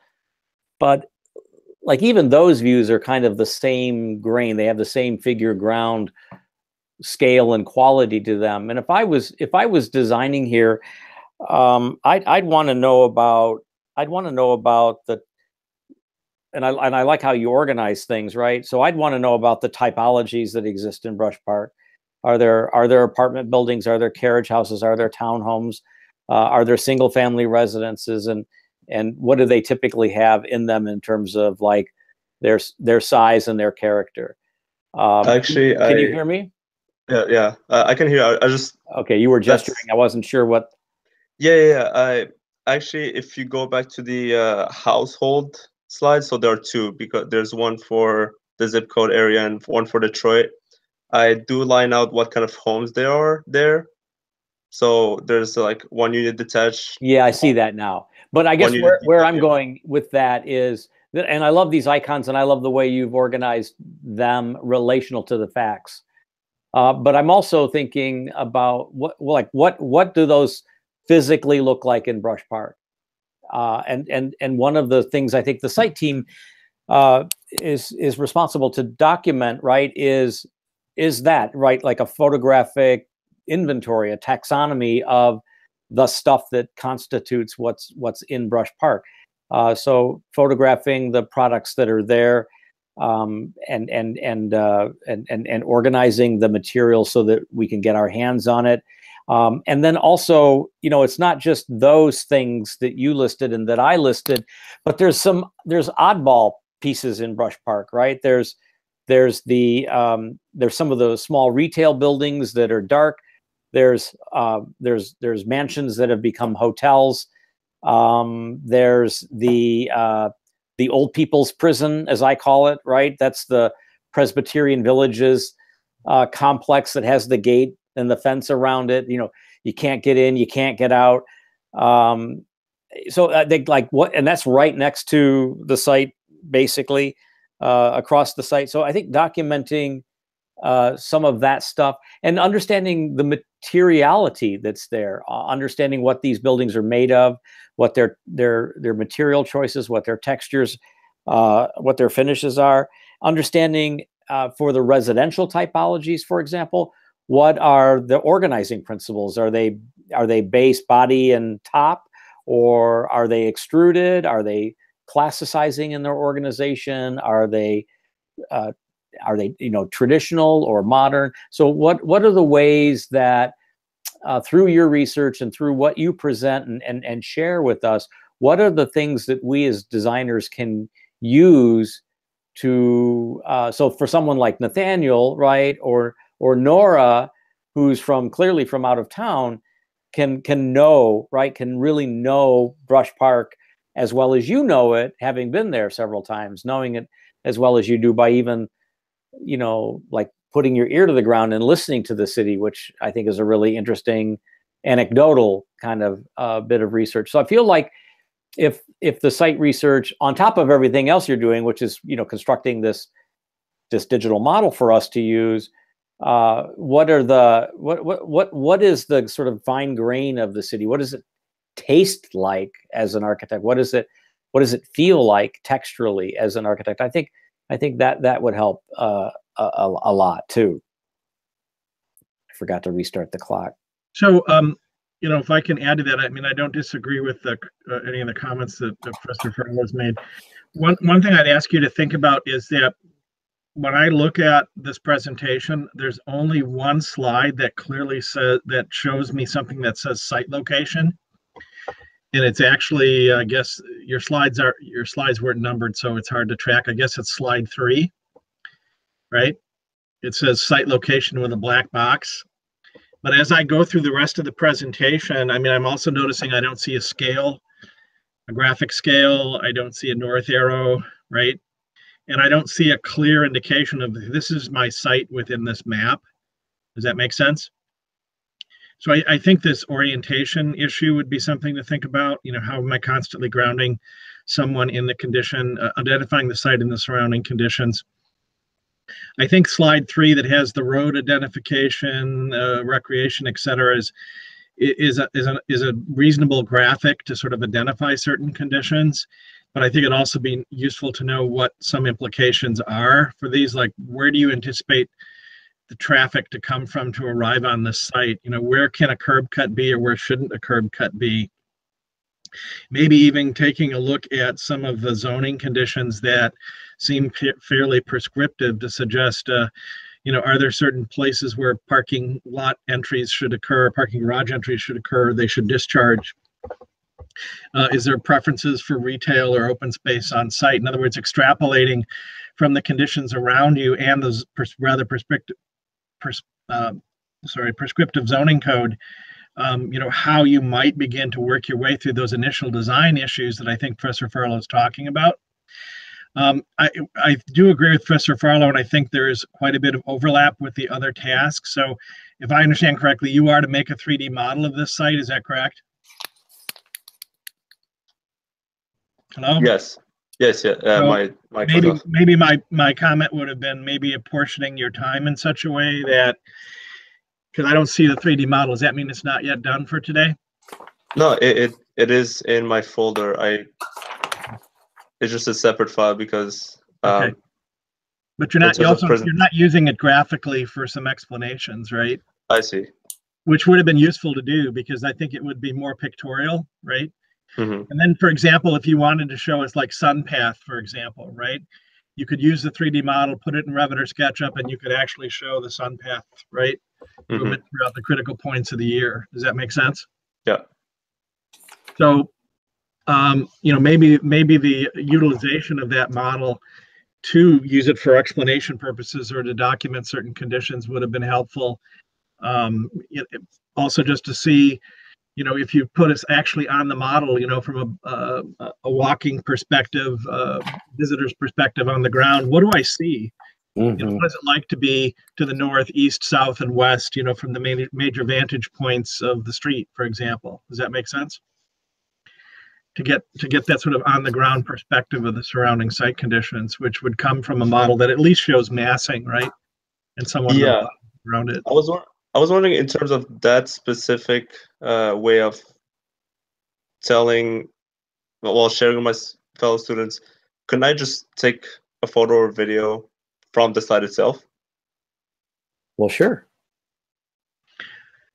You can. I mean, I think also the question also becomes, in a model like yours, what is it that you're showing, right? So I do expect, since there is some building form around you, that you would model that form. I know it's not 100, it won't be completely perfect, and it won't show all the materials, etc., but it'll show roughly the outline of the volume, right?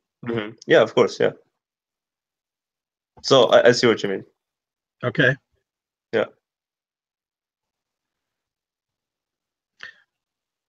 I was also wondering about the site itself, because you also told me how I could get the feel of what Brush Park is like.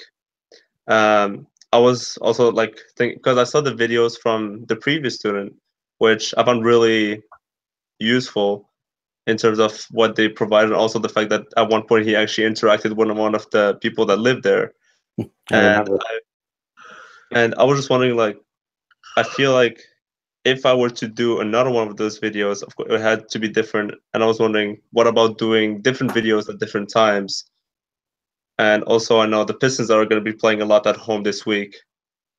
If a video from that atmosphere during that time would be helpful to all of you guys.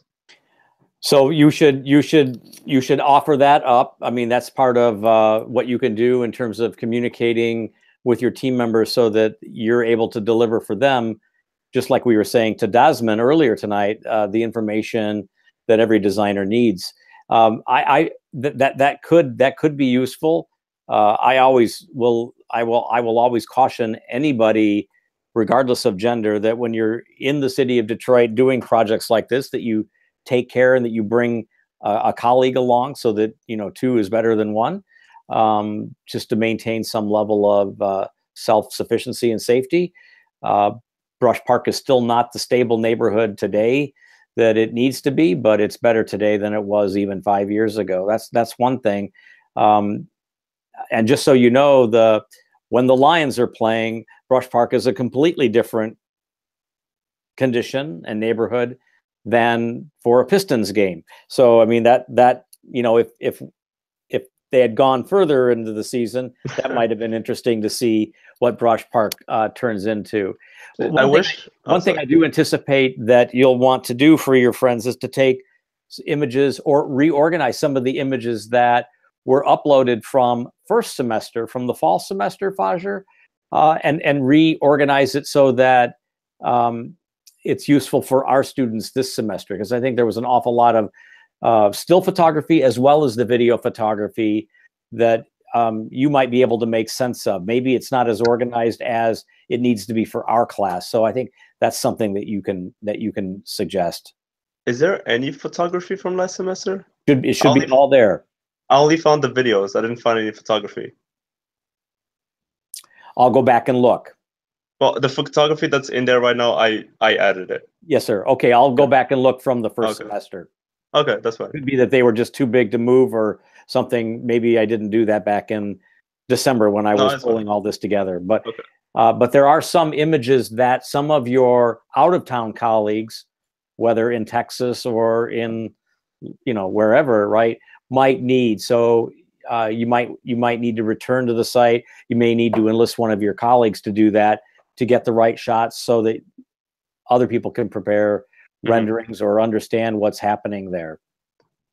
I also want to say that I created an Excel or whatever that's called, a sheet file on my folder in terms of that has name, description, and date and time in terms of what people want to see.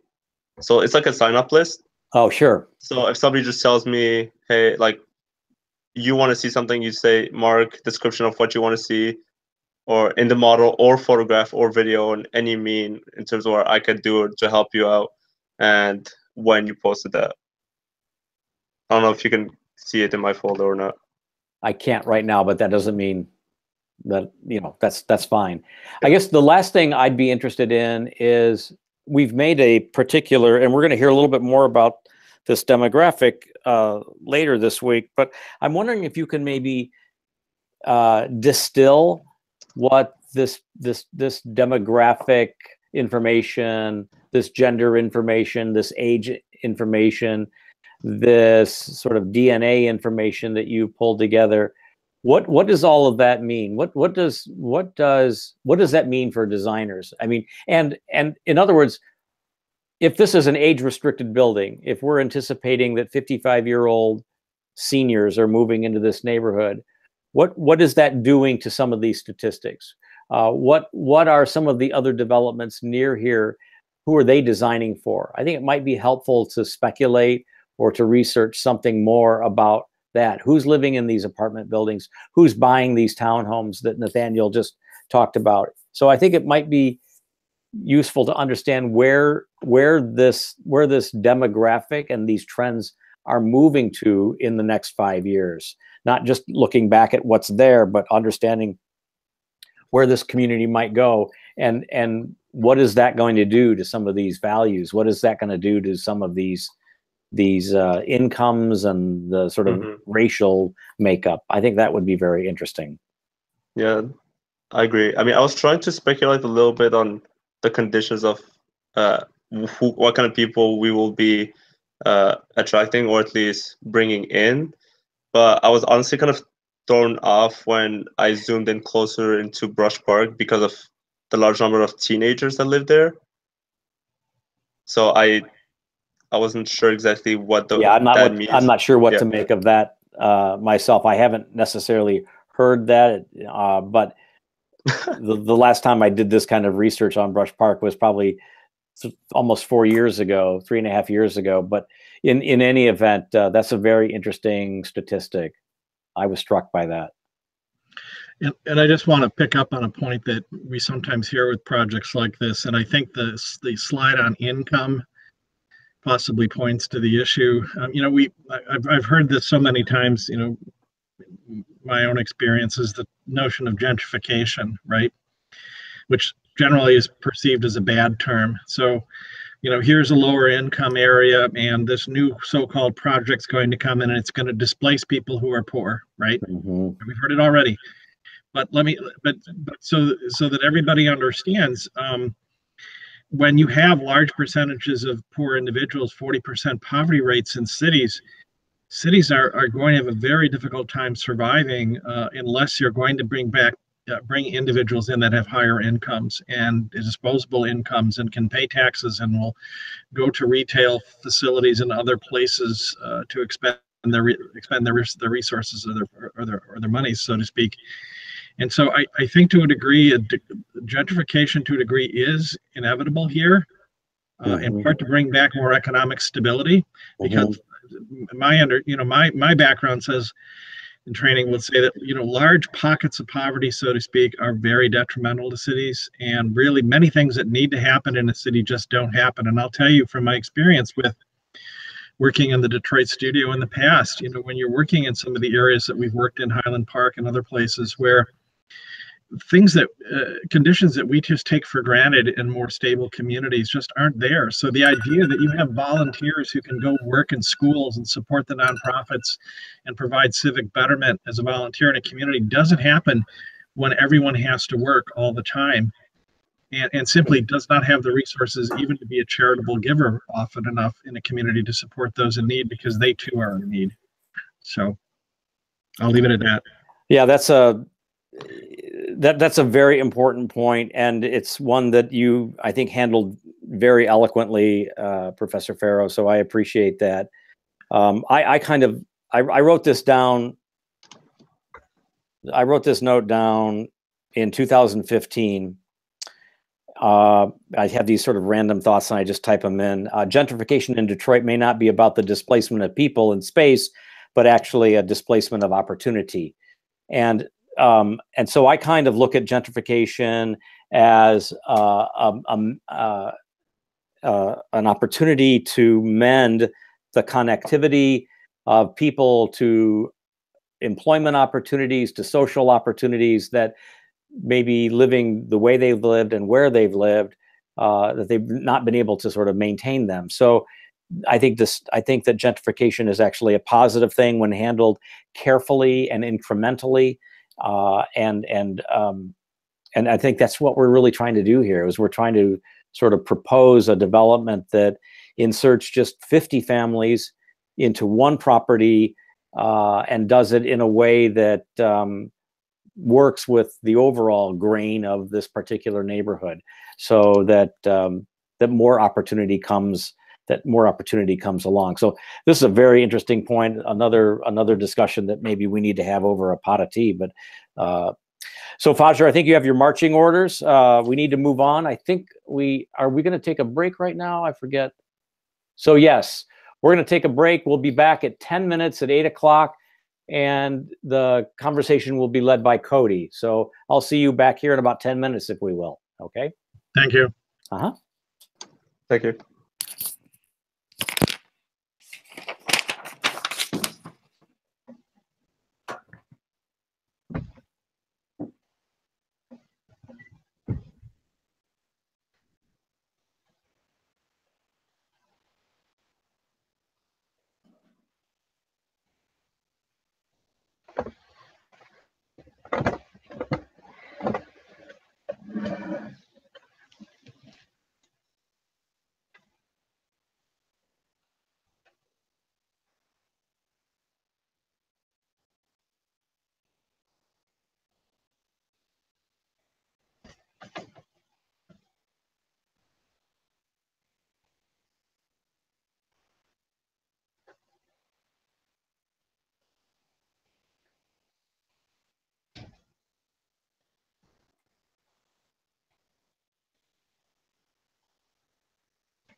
Okay, Cody, I have your material downloaded and I've got the clock fired up, so I'm going to give you the floor. We're ready to begin when you are. Fantastic. Thank you. You're welcome. So this is the lead and sustainability guide specifically tailored for our site and the building we will be doing. And let's get into it. So the first, the second page is a little bit of an overview of what LEED is and who started the USGBC. And the guy's name is David Gottfried. It was a dream of his after going to college for what I believe was finance or banking, and ended up learning more about how the environment was being destroyed by the architecture around us, and basically moved to change that. The third page there is a breakdown of the leadership in energy and environmental design categories. So those 5 categories were broken out into their subcategories, which for like building design and construction, that's core and shell, schools, retail, healthcare, and new construction. I singled out the 2 most important categories that we will be using. New construction wasn't the best fit. Multifamily mid-rise is a much better fit for our project, and so we'll be using those guidelines. And when you pick a particular subcategory here, it actually changes quite a few of the rules as to how certain points are applied, and also the regional priority points. The fourth page is a breakdown of how the LEED certifications are broken up in point-wise, with the top one being 80 to 110 points for LEED Platinum, and down from there. Anything below 40 isn't recognized by LEED. So for the multifamily mid-rise, those are the categories. There are the 9 categories we'll be going through today. Starting off with location and transportation category. There are prerequisites that need to be met on every project in order to proceed with a certification. So in every category, there are prerequisites that you have to meet. This one being floodplain avoidance, And as you can see here, there's a map I've pulled up from FEMA's website that just declares that it just points out that there is no floodplain we have to worry about for our site. The site selection category, I went through and actually counted out the, excuse me, I've counted out, like, for option number 4, there are 90 intersections per square mile needed for that point. I have gone through and counted that out. There are, that count sidewalks and existing streets intersections. So within that square mile in the photo to the right, you can verify that if you want. Option 3, option 2, and option 1 are also fulfilled by our site location, and that gives us a total of 8 points for this category, which is the max. Option 5 there would require a little bit more effort on our part, and you don't get the extra point as the max is 8. The location transportation credit compact development, I've gone through and identified the acreage we're on and how many units we'll be bringing on to that site, and found that it meets the maximum number of points for this category. You can check my math if you'd like. The little diagram at the bottom is a description of what the intent of the credit, what the credit is intending to do. So kind of been introducing more green space into the area while bringing people into a denser development. So we achieved 3 points with that category. Move on to page 8. We got the location transportation credit compact development. This is a half a mile walking distance, so it's not a radius from the site. It is actual walking distance that has to be measured to each one of these common use locations. I've identified the 12 we need to meet the 2 points for our site. There are many other ones you can use for that as well if you want, but this is already done for you. When you move on in your projects, you can apply this right away. So things like entertainment, Little Caesars and Comerica Park, you can only use 2 from each category, just like restaurants, banks, churches, grocery stores. You move on to sheet 9. We get into the access to transit credit. This is based on rail cars and bus lines and even ferries. Some cities have ferry services that they include in this. The one we'll be using is the Q line, which is within a half mile walking distance to both stopping locations. So both those stopping locations have routes that run about 18 hours a day. So I did the math there and found that we get 1.5 credits achieved for this.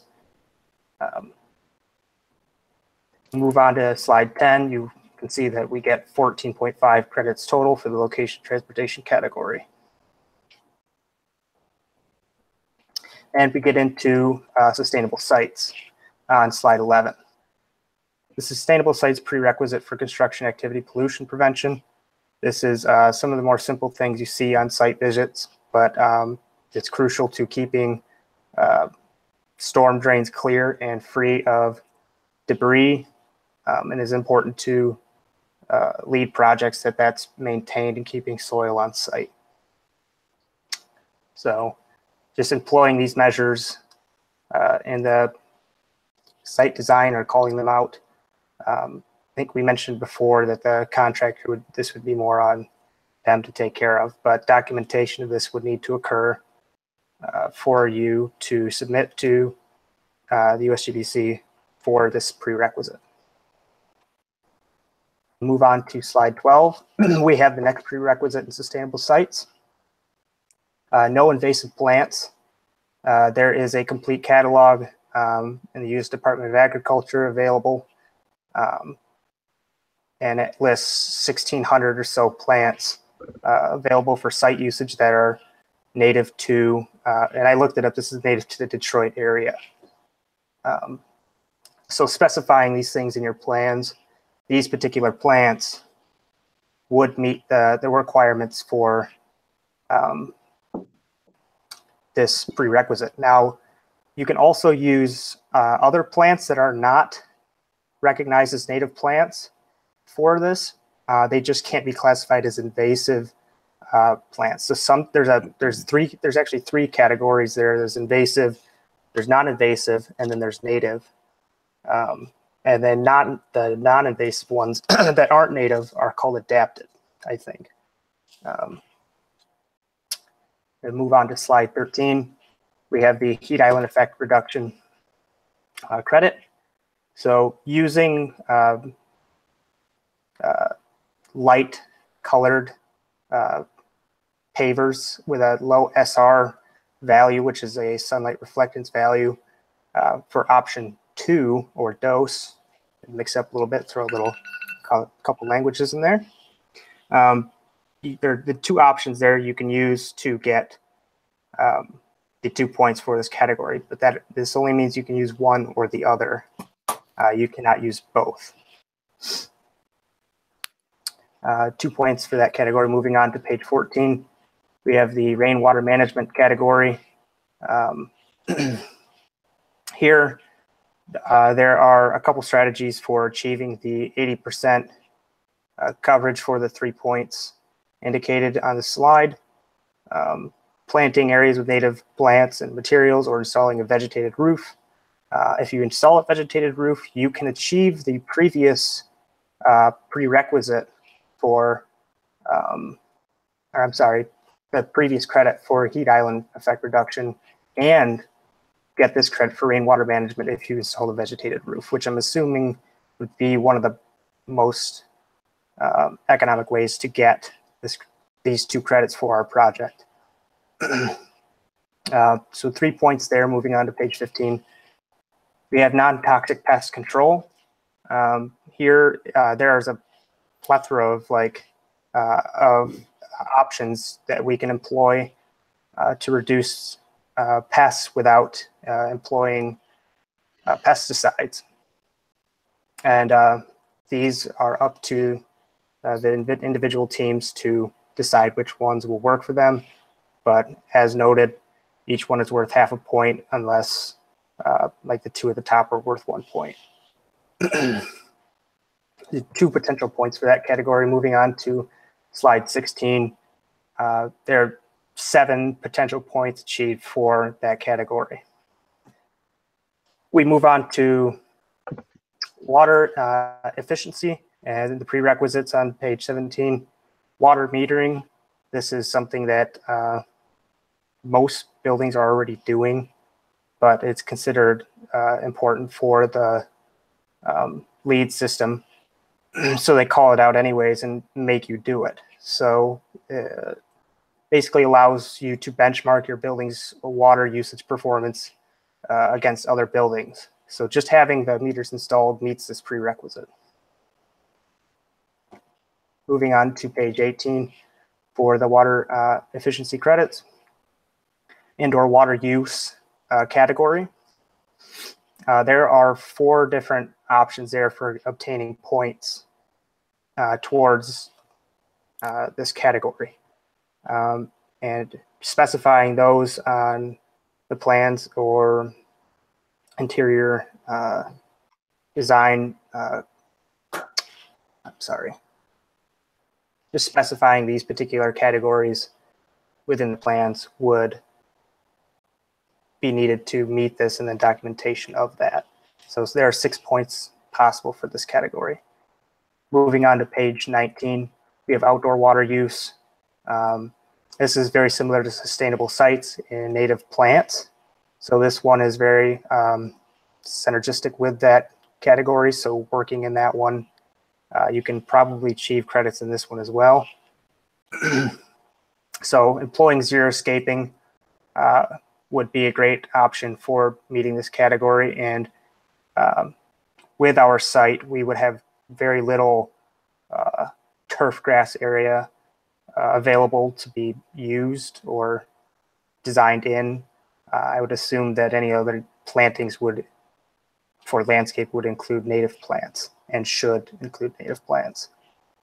So we can assume 4 points for that category. And we move on to page 20, get 10 total points for the category. And then we move into, excuse me, energy analysis prerequisite minimum energy performance. This prerequisite makes a very important stance here for a LEED project. You have to provide a whole building energy simulation for your building. And this can be done using Revit. And then you have to compare it to the guidelines specified in ASHRAE Standard 90.1 2010. I have that in the drive for reference when you're doing these energy simulations with your building. And then also commissioning is an important step to making sure your building is being built and will perform the way you designed it to. So that is also part of the same prerequisite. If these things are done, you will meet that prerequisite, you can move on. Page 22, prerequisite energy metering. This is also just like the water metering category. Putting meters on each individual room for the multifamily complex in this case would be enough to meet this requirement. We move on to page 23. Education of homeowner, tenant, and building manager. I myself have experienced success by informing those who rent from me in my house and what the energy usage of the house is at, and just walking through the house and what kind, just explaining to them the various systems in the house is important. And that's what this credit is for, or this prerequisite is for. Walking through the building with the owners and occupants and building managers to basically point out systems and learn or teach them about how best to operate that building. Moving on to page 24, annual energy use. This is a big category at a total of 30 possible points. You will use the energy model you do for the prerequisite for this. So you kind of, another 2 birds with 1 stone with doing that. This, you will compare that energy model to a benchmark building of a benchmark building compared to ours, and meeting certain percentages will you will obtain certain points. So if you are 20% more efficient than the other building, you get 15 points in this category with a total of, or a maximum of 30. Moving on to page 25. Efficient hot water distribution system. There are 2 cases to get points for this category in the beginning steps, and you can only choose one of them before moving on to the third option, or the second option. So the first option is 2 cases. Second option is just the 2 points. So utilizing either one of those cases will net you 3 points, and then installing R4 insulation around all domestic hot water piping in the building will get you another 2 points. So a grand total of 5 points for that category. We move on to slide 26. This is advanced utility tracking. And there's a special case for the multifamily building as far as electric and water, and there's a third-party utility reporting a clause in there as well. Off to the side there, there is a DTE energy bridge which is actually sitting on my desk next to me. And I use that to monitor my own house's electricity use real time, and is very important for identifying what is the most electric hungry device in the house, and I can monitor that and change it as I go. So that's kind of the gist of what this category is about, and getting more into the details of that will be very important for building operations. The 2 potential points for that category, move on. Slide 27, points achieved, 37. We move on to slide 28. Now we're getting into materials and resources category, certified tropical wood. We don't want any tropical wood in our buildings for this category. You can't actually have any for the prerequisite here. So you have to use non-tropical reused or reclaimed wood for this category. And if you don't, you meet the prerequisite. On slide 29, we have the prerequisite for durability management. And this is going through just making sure and specifying certain things that have to be done, such as using non-paper faced bagger board in a shower stall, or just making sure the building lasts as long as it's intended to. Doing these things meets this prerequisite, and you're allowed to move forward. So on slide 30, we have the materials and resource credit durability management verification. This is a very simple category. Have the verification team inspect and verify each measure listed in the Energy Star for Homes version 3 water management system builder checklist. Now I've searched that. I haven't uploaded that yet, but that will be available on the drive for you to inspect. We have page 31, materials and resource credit, environmental preferable products. This is another big category, at least for the materials and resources. We get into, it kind of focuses on local production, and it is set up towards that. The beginning versions of LEED were designed for more towards local production. But they started adding in environmentally preferable products and options too. Moving on from there, you can decide what products to use. There's a red list out there somewhere, I believe. Decide what products to use in your building so you can meet these 5 possible points. Move on to page 32. We have construction waste management. This is an interesting one. I've watched a couple videos on projects that have successfully done this by kind of encouraging the contractor and the builders to sort out their waste into dumpsters, and they actually spent time and energy to set up these dumpsters with platforms that specified what went in each one, and made it very visible to their to the people building, and it encouraged separation of recyclables from trash. So hitting a 60% reduction in waste nets you 3 points. Cody, can I ask a quick question of Professor Farlow on this one? Mm-hmm. Do we have active recycling going on in Detroit in that No. area where, sorry? No, Okay. it's a damn shame, but we do not. Okay. What do you mean by that? What active recycling? Well, Cody, when you're on campus, you see the sorted recycling bins, correct? Yeah. On the floor? That's what I'm getting at. In other words, someone picks up the products that are disposed of on our campus, and there is a recycler that will work with the sorting of those products, correct? Okay. Yeah. So what I'm hearing from Professor Farlow is that it does not seem that that is the case in Detroit.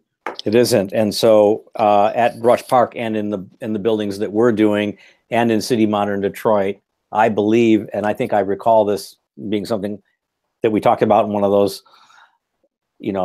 unending client owner architect client meetings is that Bedrock, for example, will be having their own service to take the recyclables right away from the site as perhaps part of the maintenance fee, the homeowners association fee and whatnot, the rent, so that the development is being smart and progressive, right, as it relates to these kinds of notions, so that maybe they could be exemplary and maybe in time with the presence of Mr. Cox, that this can actually become a program with some traction. And I would also mention that the city of Detroit has done two things that lead me to believe that this could happen sooner than later.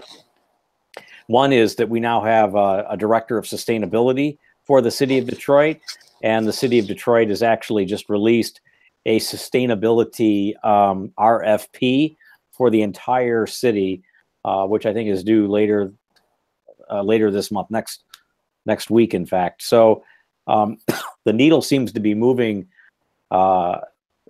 Professor Farrow, but it is definitely something that we have to fix before we can make it better.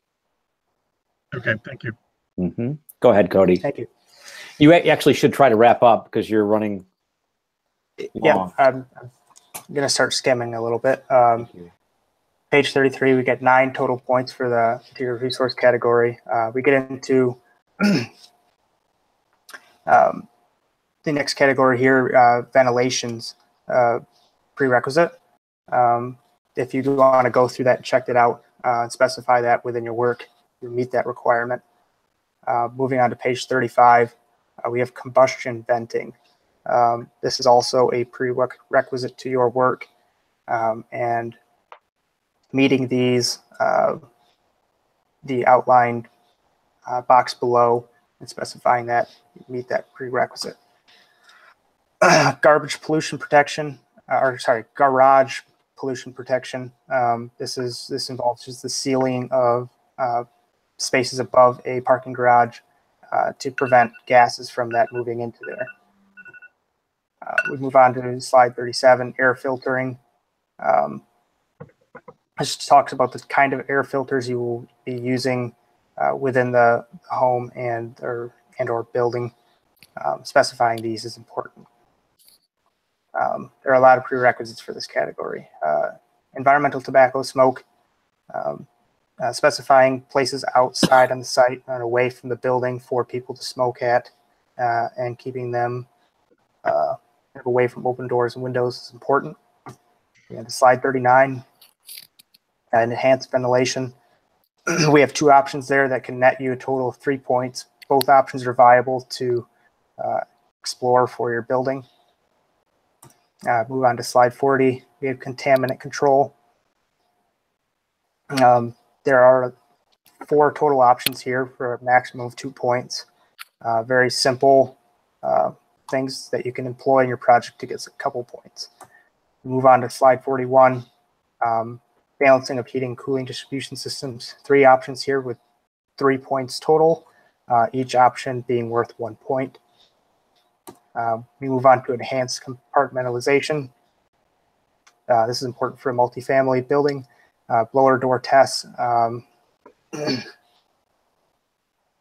excuse me, on within the building, checking for leakage, and this is worth 3 total points. Move on to slide 43, combustion venting, which is the next step up from the prerequisite. Specifies no fireplace or wood stove, which is worth 2 points. And then option 2, the enhanced combustion venting measures, which is nets you 3 points. Slide 44, low emitting products. These are products that have volatile organic compounds being emitted from them. Specifying the specifying products with low VOCs is important to overall occupant health, and doing that can net you 3 total points.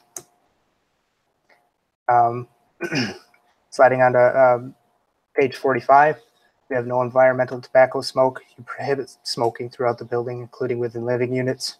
really easy to do nowadays. And prohibit that, get 1 point. Slide 46, points achieved are 18. And then slide 47 is the final slide, outlining the total amount of points we can possibly achieve for this project, which is 95, which is within LEED Platinum category. Yeah, that's pretty interesting. This was really fun to see all of this articulated out like this, Cody. And I'm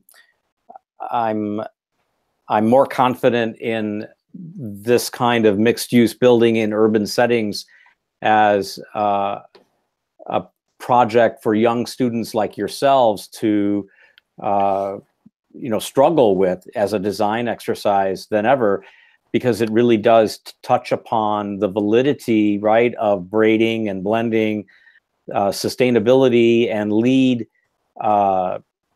precepts into their work in buildings that maybe, you wouldn't think, right, that could have this kind of credential, a LEED credential, like a platinum credential. So this is pretty exciting for me to see this. I've honestly never thought of, buildings like this as hitting these high marks the way you've done that, the way you've demonstrated it. So I'm definitely going to suggest that we start pursuing this with our clients. I think it takes a lot of work, but there's a lot of places, right, where you get low-hanging fruit. And if we can get them to, I think it's energy and atmosphere, the one that has the 30 points. Yeah. That's the one that I think we have to work the hardest at, because if you can get that fruit, it gives you so much momentum to get you into gold or maybe even platinum. But I want to defer to Dan while we have, we're way over, so that's part of, but this is really an important, this is a really important category. For me, it was really illuminating, like I said, but I think it's an important category. So I want to make sure I give Dan the floor on this. So just to kind of go over it, I think your research background initially was a good one. You found that, this is probably the best choice to use for this building type. So good observations and good background work on your part. Overall, I think, it's generally well organized. The graphics is done in such a clever way, kind of helps us show almost like a flow chart. Yes, this or that. And, you picked up some interesting, you took what is a very boring, or could be a boring subject matter, and you made it at least visually interesting. I think, you addressed that challenge. A few things to think a little bit about overall, probably while we have Professor Farlow here. Mark, do you think that you could be able to convince clients that this building would be non-smoking? Yeah. Okay. Yeah, and I think with homeowners, I'm sorry, with developers like Bedrock, that's part of that whole culture as well. But I think, it's always really interesting to me when I walk through some of these buildings, and I'm not going to name any of them because some of you might live in them or you might have friends that live in them, but you smell all sorts of things, and I don't necessarily mean curry cooking on a Friday evening. So I think that even though there might be restrictions in some of these buildings, you may find that there are individuals that break those rules. But yeah, I think it could be enforced, and it could be enforced in terms of like violations relative to the rental agreements that a homeowner signs with the facilities manager or the developer. So I think that there's ways to do it. But I also think that it just makes sense if you're going to smoke, right? It just makes sense to go outside and do it, because it just disrupts so many lives. And I think if you smell someone smoking in their dwelling unit, it's gonna go quickly into the hallway once that door opens, and someone's just going to get busted. So I think there's going to be retribution and frustration if that were to be present. So I think it's viable. Okay, just checking. On a few points, there's some things that you are in control of and things that you're not. And in terms of landscape plants, I don't know if Professor Farlow is going to force the issue or not of defining native species and all of that. But I do think that to a degree that's really under the purview of the landscape architect. Does that make sense? And okay. I'll just tell you some of the lessons that I've had recently with like the Affleck house, because we had discussions about turf, right? And, is turf a good solution? Because of course it requires mowing, right? That's a fossil fuel. So we talked about these slow growing grass types like the Zoya grasses and buffalo grasses, right? In a way that they would not require so much mowing and they wouldn't require so much water. But the downside of those is when I've talked to the horticulturists, they say, no, those are invasive species and you can't use those. So the answers are not always that easy and straightforward. In terms of green roofs, a couple of things I would suggest.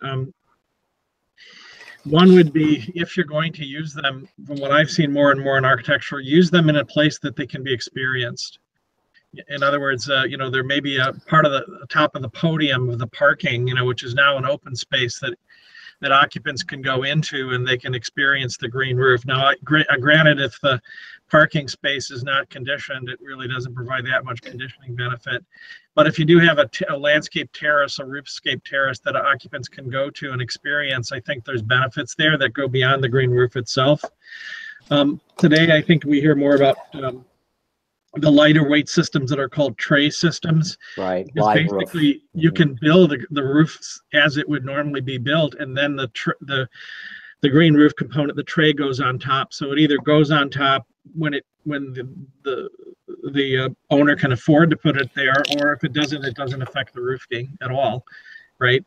And also they're flexible, so you can put the green roof component down, or you can put paving down, so you can adjust how much space is walking or not walking. So those are something to think about. I'll be honest with you, in terms of the notion of the green roof and the light color roofing, if we actually looked at maybe the climate conditions studies that we would see from DASMN in deeper, we'd probably find that this is a building that's going to require more heating than air conditioning. And so in part, you might ask the question, why do you need a cool roof? Because doesn't that make the heating run more often, perhaps, than the year, than if it was a roof that actually allowed to retain some radiant energy? So I don't know if there's a win situation there.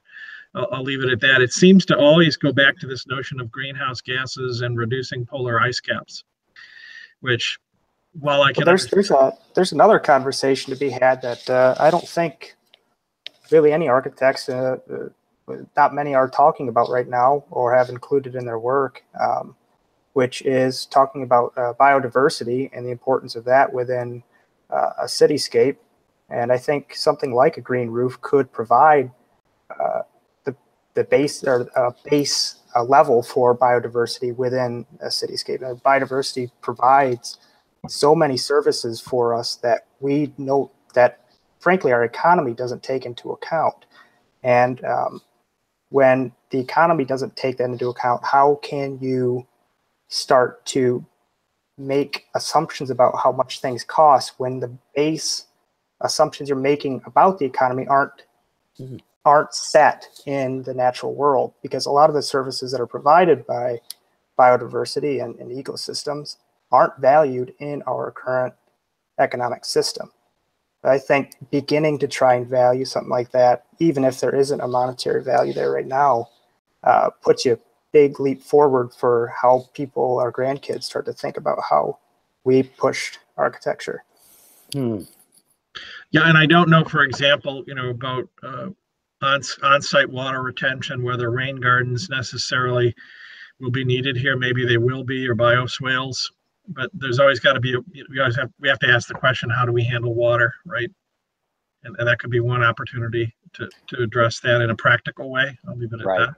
Biodiversity, obviously, meaning, certain insect species thrive in some environments and don't thrive in others. And I could see the argument for that there as well, perhaps. I'm not sure permaculture would be something that Professor Farlow would advocate here, because there tend to be maintenance issues with that. Right. But I have seen that as another argument. So I think the energy and atmosphere credits are, because I think they're at 37. I think it does point to the issues that we will be hearing about in the other presentations, such as John's presentation or Hung's presentation or Andrew's presentation, which will talk about how the building can basically meet those requirements with certain performance characteristics. And so I think it's a good lead in that we had you go first, because what they're doing is going to be clearly understood as relevant. And I think with Revit and with Insight 360, I'm pretty confident, for what I've seen over the last few years with students, that it's not difficult from what I've seen for students to meet something like the 2030 challenge and to be able to hit some fairly high level of energy credits with their projects because they're doing all the right things that we're advocating along the way. Yeah.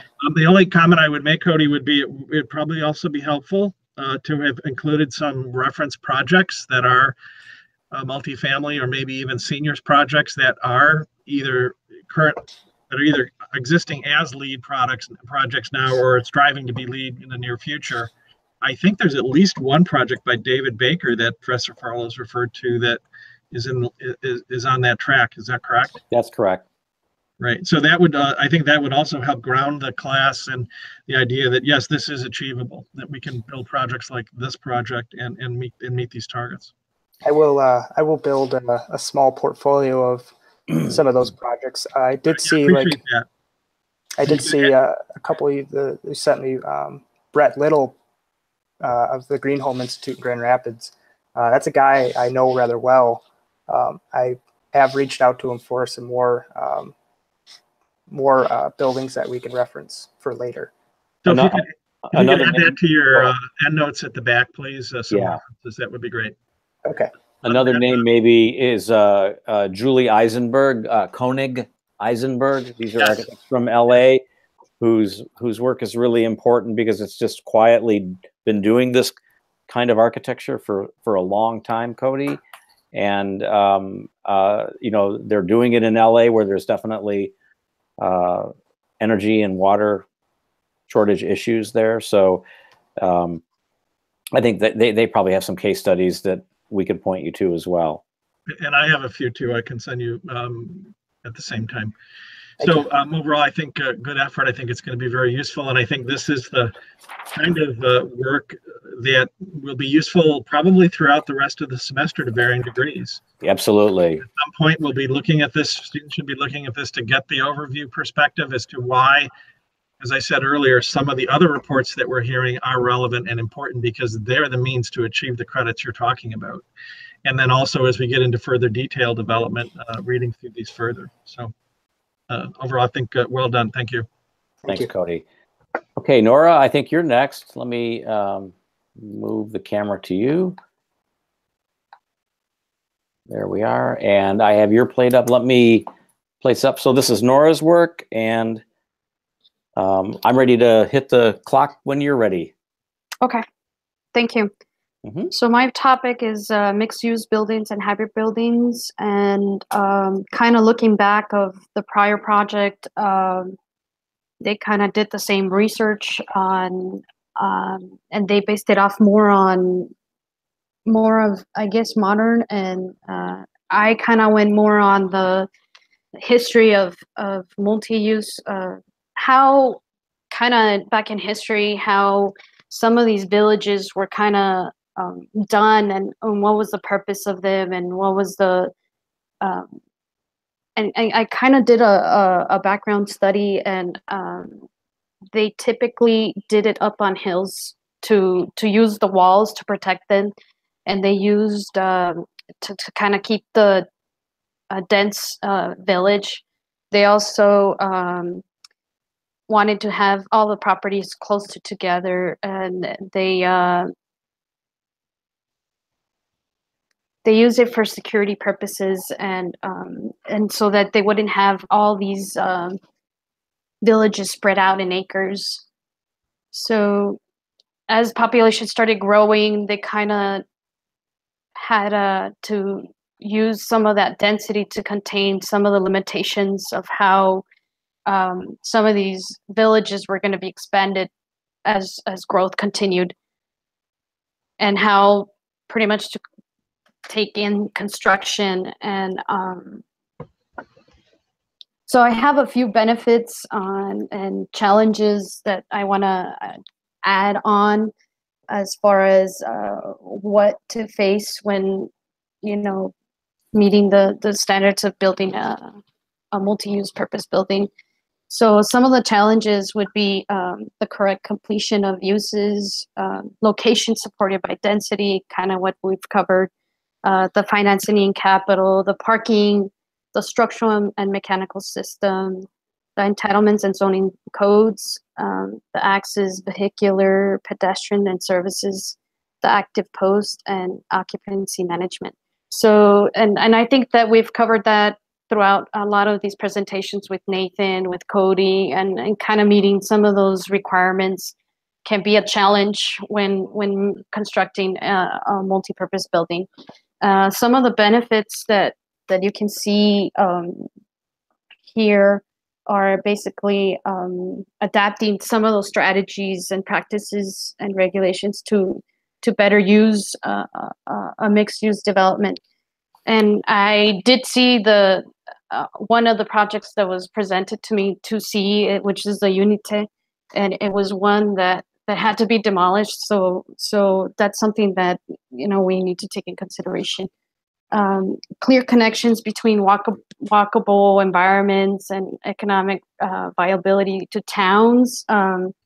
Mixed-use development that promotes the walkable built environment can also help revitalize some of those locations and also connect to downtown. Increase of investment can also lead to prosperity on some of those and promote tourism. So, and it's definitely going to help in future businesses and kind of bringing more development to the area. Also, the access of services and where these are being settled and connected to. There's also a mixed-use development presents opportunities for building energy efficiency and making them friendly to the environment. So kind of making those walk paths and available in transit. Reduce long-term maintenance. A lot of these, you see houses that require a lot of those maintenance costs being that you would live in a multi-use, you have the advantage of the proximity of uses, including many that are stacked vertically. So that's a benefit when building a mixed use. Involve builders and owners and kind of to find new ways to utilize and better the facilities. Compact growth, 20 to 45%, less overspill on development. So pretty much not using all the land to develop, but kind of keeping it conservative to you can have more open spaces for, and also preserving some of those historic resources and not encroaching on some of those areas and kind of respecting some of those areas to have the people use those areas for pedestrian walk. Reducing sprawl and building communities where residents live. Again, pretty much reducing some of the car usage and more of the walkability and impact environment. With the Corporation of Mixed-Use Development, the small growth practices, sprawl developments are patterns that reduce quality of life and may be enhanced on developed land, open spaces, and kind of talking about the historic land resources and the preservation of the land. There's growth, body of evidence that the built environment, the man-made physical structures and infrastructure of the community is an importance to kind of keep that in mind. In addition, there's also for health benefits and it's convenient for census to place and kind of give that reward to some of those areas. And if you go to next slide 2, I provided some examples of some of these multi-use purposes that are helpful. A lot of them are from LOH and David Baker. I concentrated on the ones that were for senior citizens, that were servicing for senior citizens. There's a lot that are not servicing that, but they're very helpful studies that show how they utilize under parking garage, how they're connecting to other areas. One of them, the UCSD Living and Learning Neighborhood. I'm sorry, no, it's the, let me see, which one is this one? The Station Center family. That's connected to a station, and that's a great example of how they're kind of connecting the entire city, downtown, and kind of creating a like a focal point and making that connection for everyone and accessible. There was 5 reasons why to develop a mixed use, and the high demand of creating them. Even though there's the millennials that are buying homes, there's actually a use, and it's coming the rebirth of mixed use development. And some of those examples are the greater exposure of customers, better property management, existing amenities, and less risk. It's less risk, walkability, and transportation. If you go to slide 3, I use the example of Dr. George W. Davis Senior Building. That's with David Baker. They have a great example of how they kind of incorporated the senior citizen into the community. I provided some images. They also have these diagrams where they're showing some of the facade and paving patterns and how it was inspired by the African textiles. I'm sorry. And there's a few other pictures where it's showing some of that pavement is not only on the building, but it's also showing on the landscape. And you can see a lot plan on the bottom, and it's showing the connection of those 4 buildings. And I provided some elevations so you can see the use of some of those kind of negative and positive, and the connection of the windows and the textures and the materials. If you go to the last slide, it's some of the amenities that this building has. It's a senior citizen residence of 120 units, housing affordable for very low income seniors. It's including 23 units for formerly chronologically homeless seniors, plus 1 unit for the on-site property manager. It hosts, it has recreation activities, education classes, health and wellness activities, special events, and social services that are sponsored also by the case manager. So there's a lot of what can be offered to these senior citizens, and I just wanted to show there's many great examples. I really like this example, and if you go back to page 2, you can go to and research some of those examples for your knowledge and kind of get ideas for the preparation of your project.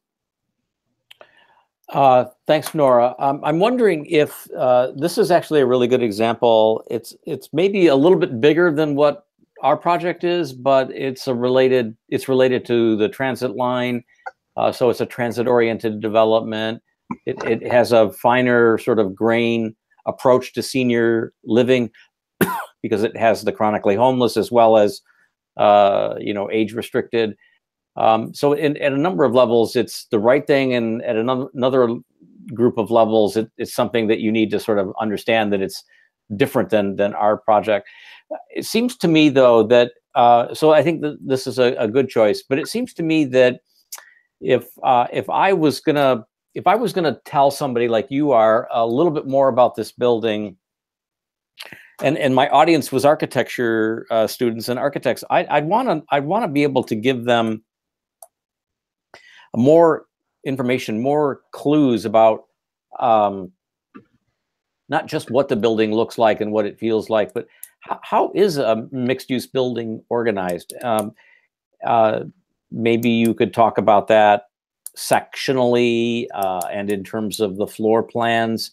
for example. These buildings, you know, these are actually really tough buildings to design. They may look simple, right? They're just floors that repeat one on top of the other, and you assume that everything on level 2 is the same as that it is on level 3 and 4 and 5, for example.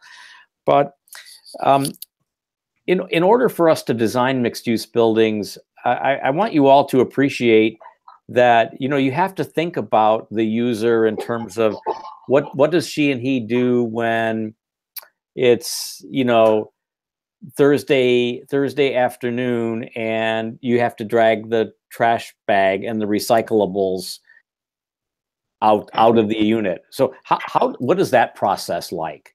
And you know what? When we're designing these buildings, we talk a lot about that process and how burdensome is it for the facilities persons that are working in the building, and how burdensome is it for the homeowner, right? The apartment dweller. And are they carrying a bag of carrying a bag of groceries down the hallway?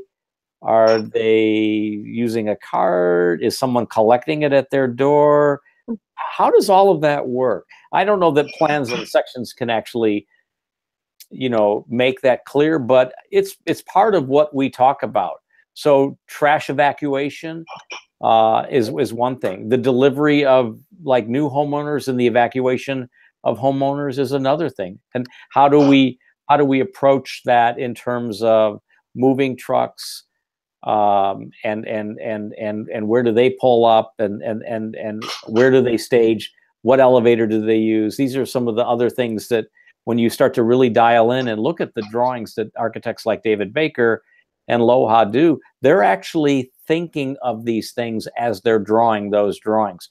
So sort of walking us through these things, I think, is useful. Also, in these mixed-use buildings, there's a certain attitude about, and it evident in the work of Baker and the other architects that you pulled up here, Loha and Sadowitz. They have very prescriptive ideas, you know, about where social spaces should be. And do they happen on the ground floor? Do they happen on the roof? Do they happen frequently throughout the vertical grain of the building? And so helping us as architects designing these buildings by talking about the examples the way you are, I think that's kind of incumbent on you to sort of talk us through that. So that would be another thing that I'd like to see. And also, what does a unit in one of these David Baker buildings look like? How big are they? How many bedrooms are they? How do they handle daylighting for all of the rooms? How can a bedroom and a kitchen and a second bedroom, for example, if you have those, how do they all get daylight? So just understanding these things diagrammatically.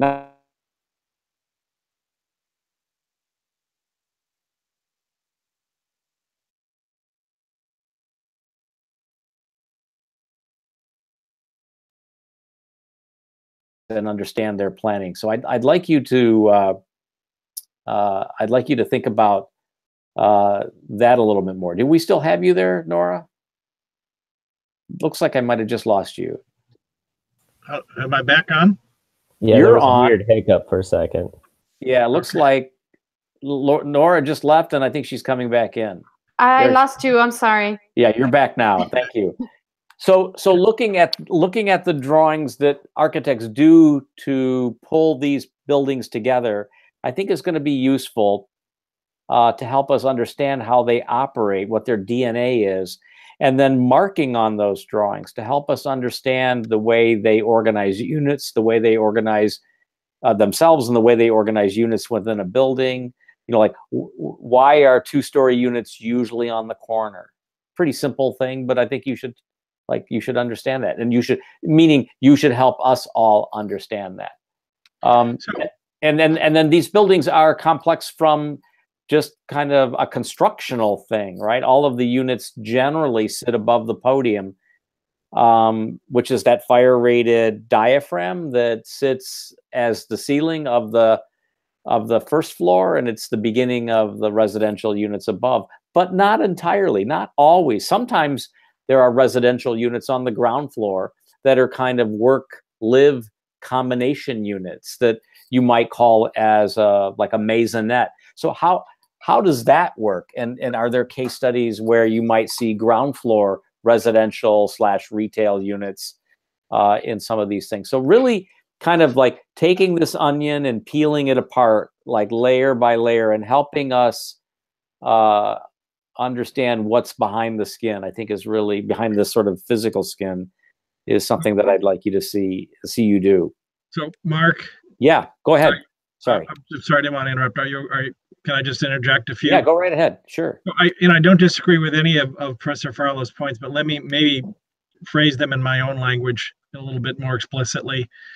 So I know that I have trouble sometimes trying to find, for example, the drawings that Professor Farlow is talking about, like sections and plans, right, of housing. For example, I'm looking at, trying to find information on Michael Piatock sometimes, and it seems that, well, all I get is exterior photograph images, but I can never find a floor plan anywhere. So my question, Nora, on one part would be, and I know we talked about this last time, a lot of, exterior photography imagery, right? But we can't get inside because we don't seem to have drawings that show us the floor plans or building sections. Are you having trouble finding that information? I went onto the website and I was only able to find the floor plans that I have on I believe it's slide 3. That's pretty much what I was able to find that I was on David Baker's website. I tried going to different websites and I kept finding the same pictures, but yeah, I could not find much other than that. So like when you go to Stanley Sadowitz's website, you can't find sections and plan drawings either?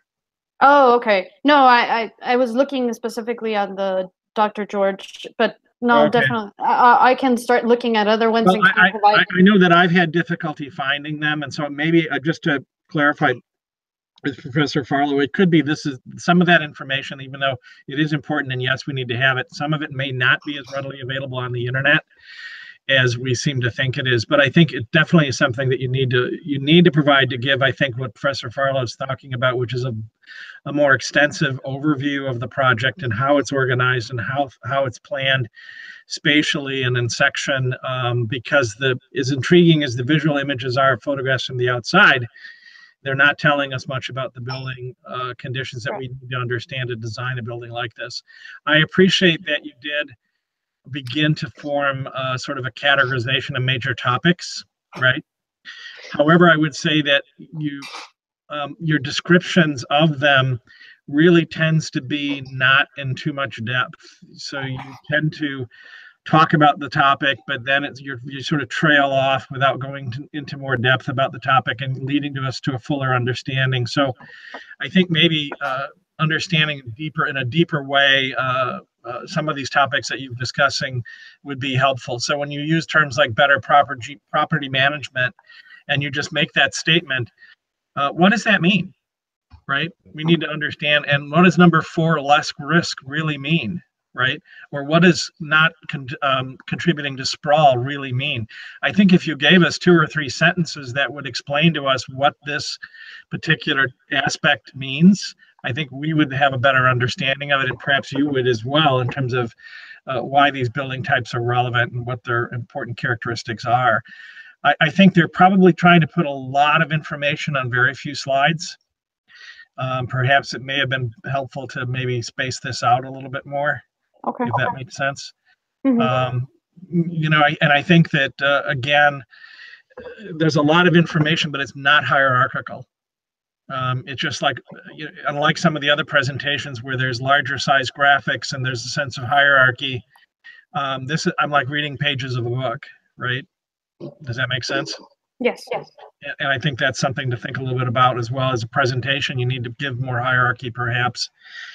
But I think you have the right general format, and I think you've picked some useful projects. But I think we need more information about them and how they function and how they're designed, I think, to be helpful.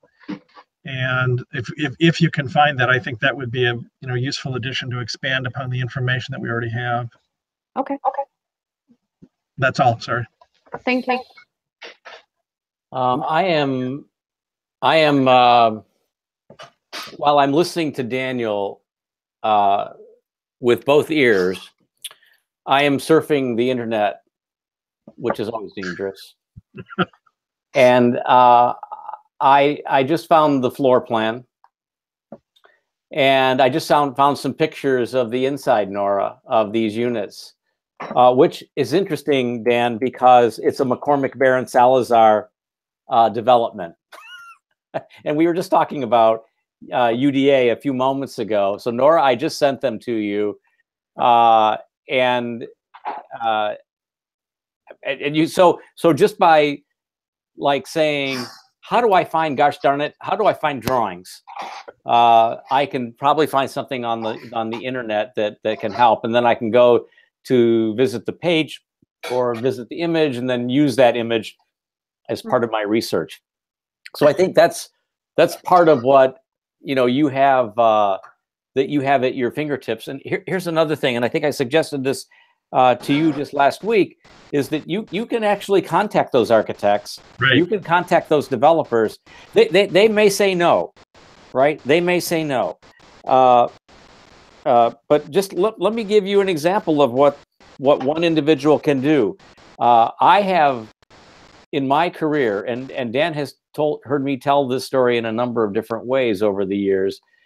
Any building that I've wanted to see, any building that I've wanted to go into, I've just simply asked, and everybody has let me in. Everybody. I've wanted to see the Glass House by Philip Johnson.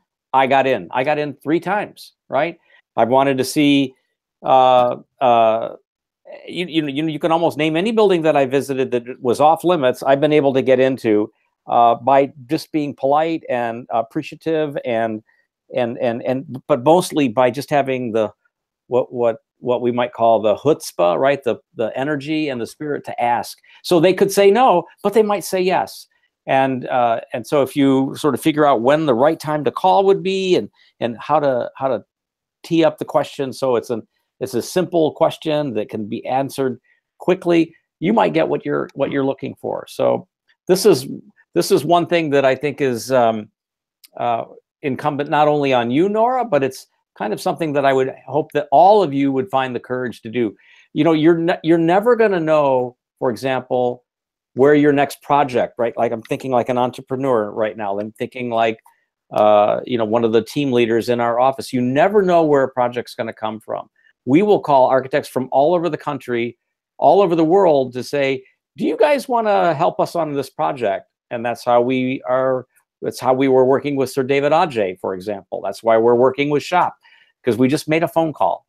They could say no, but they might say yes. So it can translate beyond our classroom scenario, our research scenario, like the one you're in, Nora, but it could also become the way that you build confidence in your own life,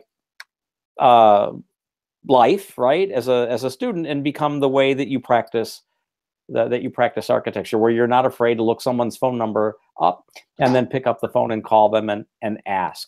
So I really want to encourage that sort of gumshoe detective, right? That's not a phrase you all know, but that idea, right, of just like asking for help. And often you will find that they will be appreciative, because they were also, like you are, architecture students. Okay.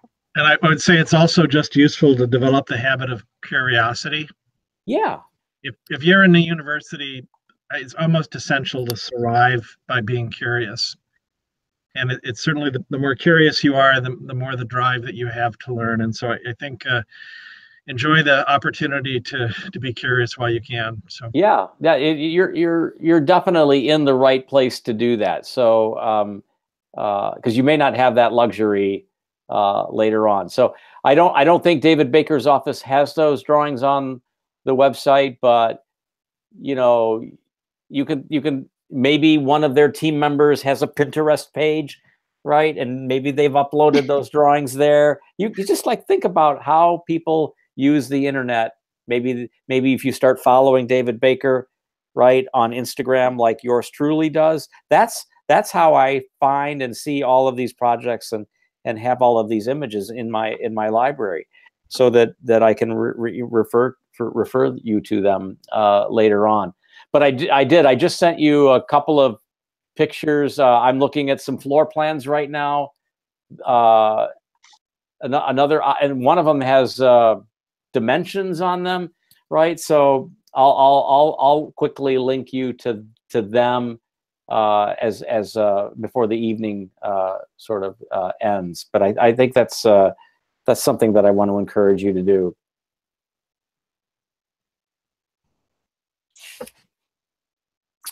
Okay, Dan, did you have anything else that you wanted to go over? One, I'm not sure. There's a topic that maybe we should have a discussion with after the presentation today. Okay. Before next time, when we can discuss that. Do I understand that everyone has all of their work uploaded to the website today? They were asked to upload it. I don't know if it's all there. I haven't looked. Let me go there right now. 1, 2, 3, 4, 5, 6. So there are seven. There are 7 folders with work in it. So someone has, from the Thursday evening, has uploaded, but not all of them. Okay. Well, I think to be fair to everyone, with a common deadline, we should. Yeah, they should upload. We should see everyone's project today. Right. To be consistent in that respect. And overall, I just think maybe before the next group goes, maybe try to take some of the lessons learned away from today, which would be, it helps to be organized with your presentation in terms of maybe setting the tone at the very beginning, what it is I'm going to talk about, what my slides will contain. It helps to have graphics that show a clear sense of hierarchy and make an emphasis on certain key points, if that makes sense. Mm-hmm. It also makes, also be careful to how you group or organize information so that there's a logical relationship perhaps to the overall flow of the work is clear.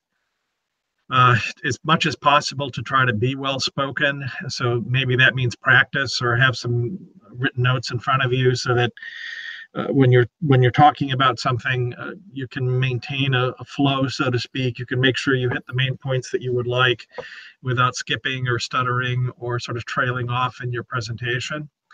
Does that make sense? And I would say possibly also watching your time limits. If you know this is your time limit, asking yourself to, can I take time to prepare and really test my presentation to make sure I can cover it in the time I was allotted. Excellent points. So, are there any questions for anyone that has presented tonight from any of you guys? This is a good time to ask.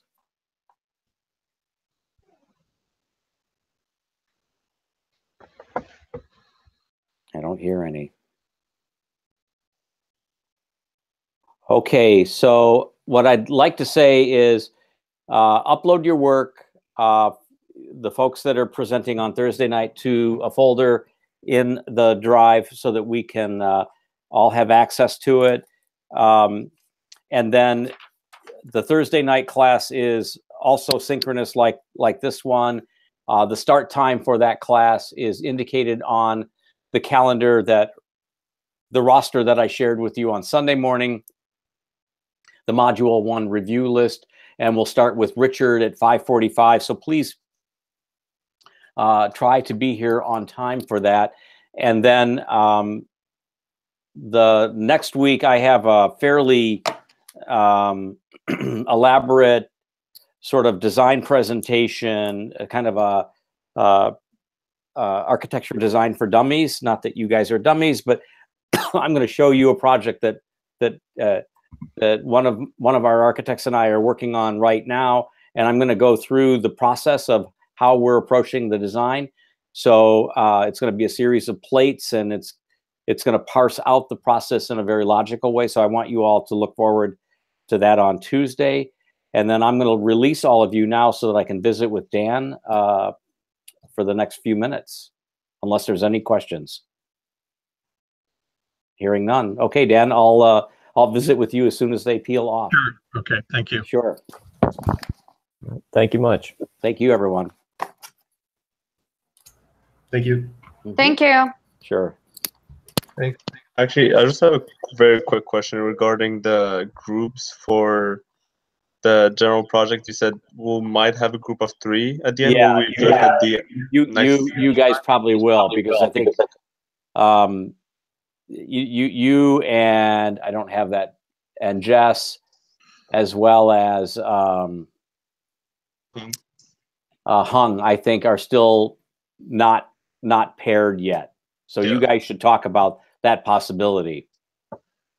I mean, is there any other option? Can you think of one? No. Yeah, I can't think of one either.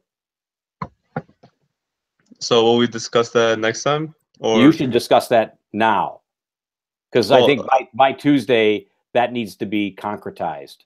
That needs to be established. I don't know if Jesus is hearing this right now. He's here. Yes, I am. Okay.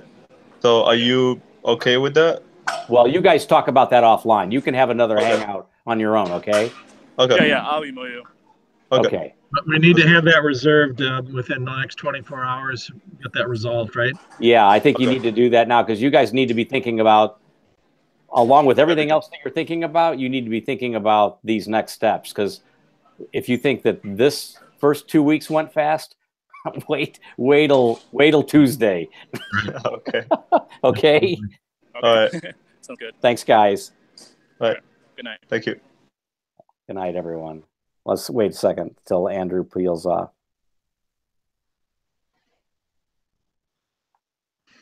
I'm going to eject him.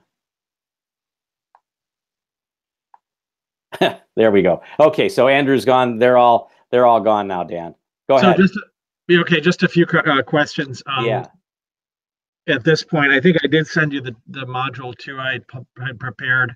So I did need your feedback on that. Over the years, Ash and I have talked about how we had to modify these sorts of assignments, and I'm hoping that it's acceptable, trying to make sure that it measures out somewhat close to what we think will happen with the students by that time, which I think is what March 1st. So hopefully it's neither too ambitious nor too shallow. And just let me know what your thoughts are at that point.